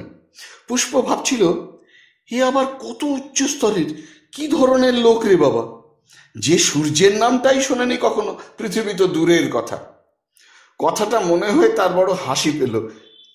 হাসি সামলে নিয়ে সে বললে, আপনার কথা শুনতে বড় আগ্রহ হচ্ছে। আপনি আমাদের বাড়িতে বসে একটু বিশ্রাম করুন, আর দয়া করে বলবেন কি দেখলেন এতকাল ধরে? আগন্তুক ওদের বাড়ির বাইরে পাথরের বেঞ্চিতে এসে বসলেন। যতীন সম্ভ্রমে উদ্ভ্রান্ত ও দিশেহারা হয়ে হঠাৎ বিনীতভাবে বলে বসল, একটু চা খাবেন কি স্যার? পুষ্প মুখে আঁচল চাপা দিয়ে অতি কষ্টে হাসি দমন করে বললে, কি যে তুমি করো যতুদা, পৃথিবীর অভ্যেস তোমার এখনো গেল না। চা খাবে কি, আর স্যার বলছো কাকে? যতীন অপ্রতিভ হয়ে অধিকতর বিনীত ভাব ধারণ করলে। এই দুই নবদৃষ্ট আত্মার কাণ্ড দেখে আগন্তুক দেবতার মন কৌতুকে ও আনন্দে পূর্ণ হয়ে উঠল। কোথাকার জীবেরা, অথচ দেখো কি সুন্দর হাসে। মহামহেশ্বরের বিচিত্র সৃষ্টি শুধু বিরাটতার দিক থেকেই নয়, আধ্যাত্মিক সৌন্দর্যেও এর কি রহস্যময় মূর্তি। এরা কেন হাসছে, কি নিয়ে কথা বলছে তা তিনি বুঝতে পারছিলেন না। আর একটা কথাও তিনি বোঝেননি। তাই এখন পুষ্পকে জিজ্ঞেস করলেন, গ্রহের জড়লোক আর আত্মিক লোক কি বলছো? বুঝতে পারলাম না তো, কি সেটা? পুষ্প বললে, প্রভু, আমরা যখন পৃথিবীতে জন্মগ্রহণ করি তখন আমাদের দেহ অন্য পদার্থ দিয়ে তৈরি হয়। সে দেহ স্থূল, সেখানকার সব জিনিসই সেই ধরনের স্থূল পদার্থ দিয়ে তৈরি। তারপর একটা সময় আসে যখন সেই স্থূল দেহটা নষ্ট হয়ে যায়, তখন আমরা এই আত্মিক লোকে আসি। কেন প্রভু, আপনি কি এ জানেন না? দেবতা বললেন, শুনেছি বটে এমন হয় কোনো কোনো গ্রহের জীবের ক্ষেত্রে। আমার অভিজ্ঞতা নেই। আমায় সেখানে একবার নিয়ে যাবে, তোমাদের এই পৃথিবী গ্রহের জড়লোকে? কিন্তু সেখানে আপনি যেতে পারবেন দেব, অত স্থূল রাজ্যে? দেবতা হেসে বললেন, আমি পথিক, কত বিরুদ্ধ ভাবের মধ্যে দিয়ে চলা অভ্যেস করতে হয়েছে আমাকে, তবে বিশ্ব ভ্রমণ করা সম্ভব হয়েছে। নইলে তোমাদের এই যাকে বলছো আত্মিক লোক, এখানেই কি আমি আসতে পারতাম? জড় বস্তুর নিবিড় প্রকাশ আত্মার ক্ষেত্রে আমি দেখেছি অন্য অনেক গ্রহে। চলো যাই। একটু পরে ওরা তিনজনে পৃথিবীর দিকে চলল।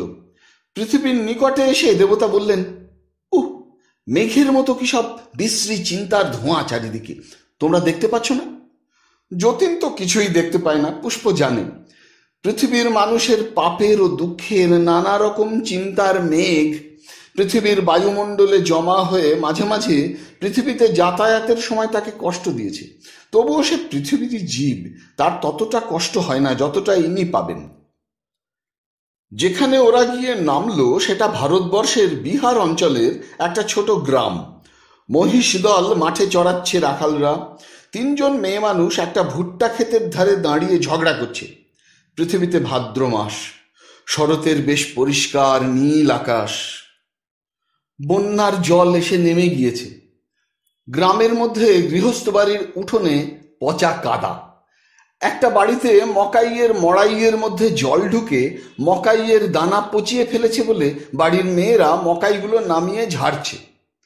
দেবতা বললেন, কি আশ্চর্য, এদের গতি এতটুকু জায়গায় সীমাবদ্ধ, এর চেয়ে দ্রুত যেতে পারে না?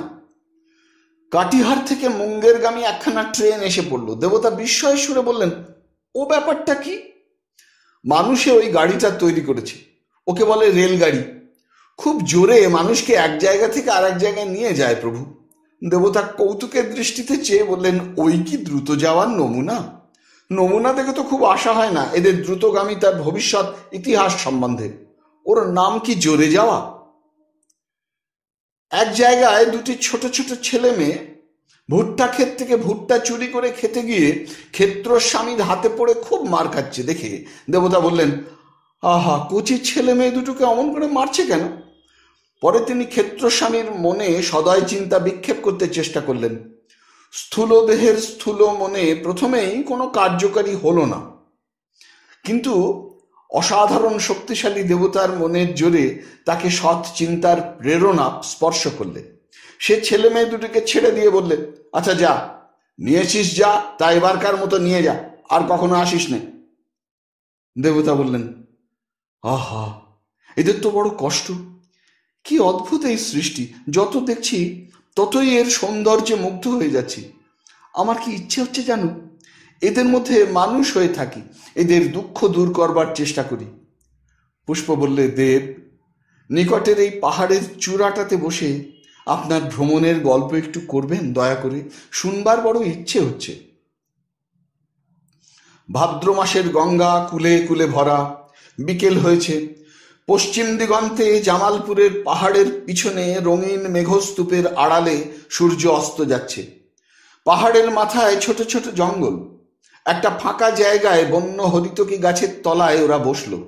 নিচে গঙ্গার ধারে একটা পাট বোঝাই ভড়ের মাঝিমাল্লারা রান্না বান্নার উদ্যোগ করছিল। যতীন ভাবছিল, এই তো বৃহত্তর জীবন, মৃত্যুর পরে যা সে লাভ করেছে।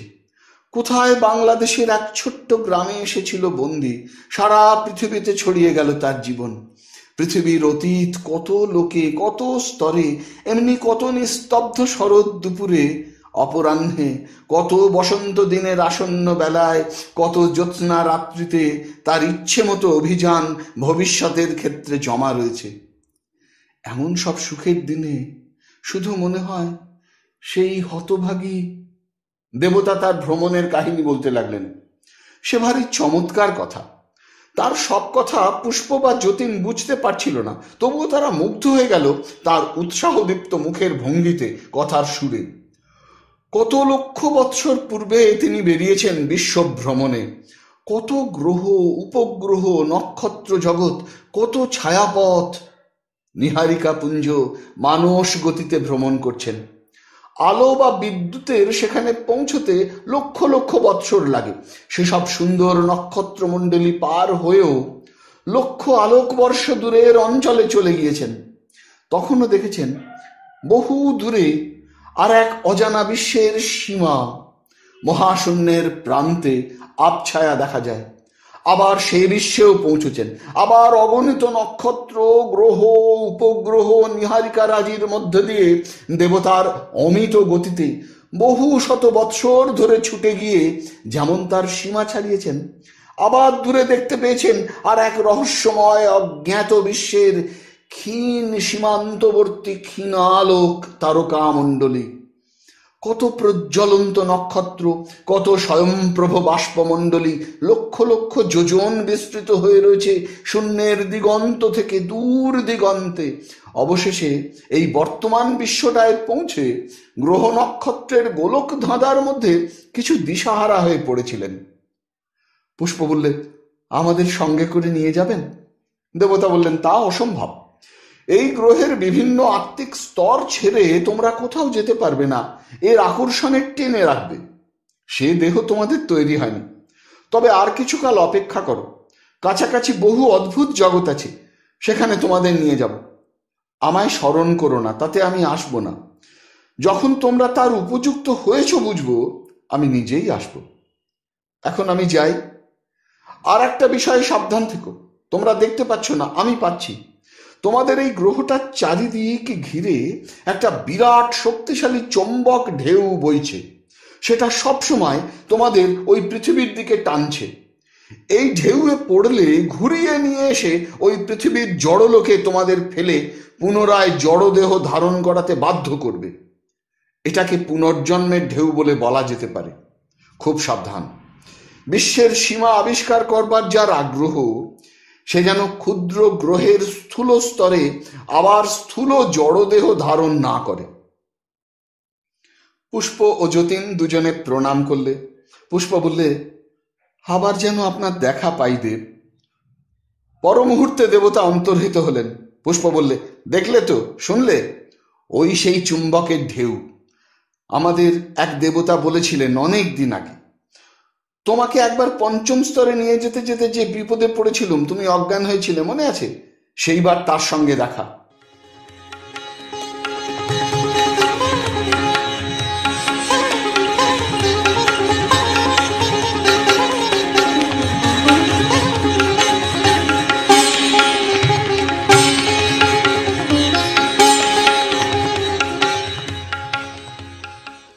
শুনছিলেন বাংলা গদ্য সাহিত্যের চিরভাস্বর অম্লান জ্যোতিষ্ক বিভূতিভূষণ বন্দ্যোপাধ্যায় বিরচিত অবিস্মরণীয় উপন্যাস দেবযান, প্রথম পর্ব।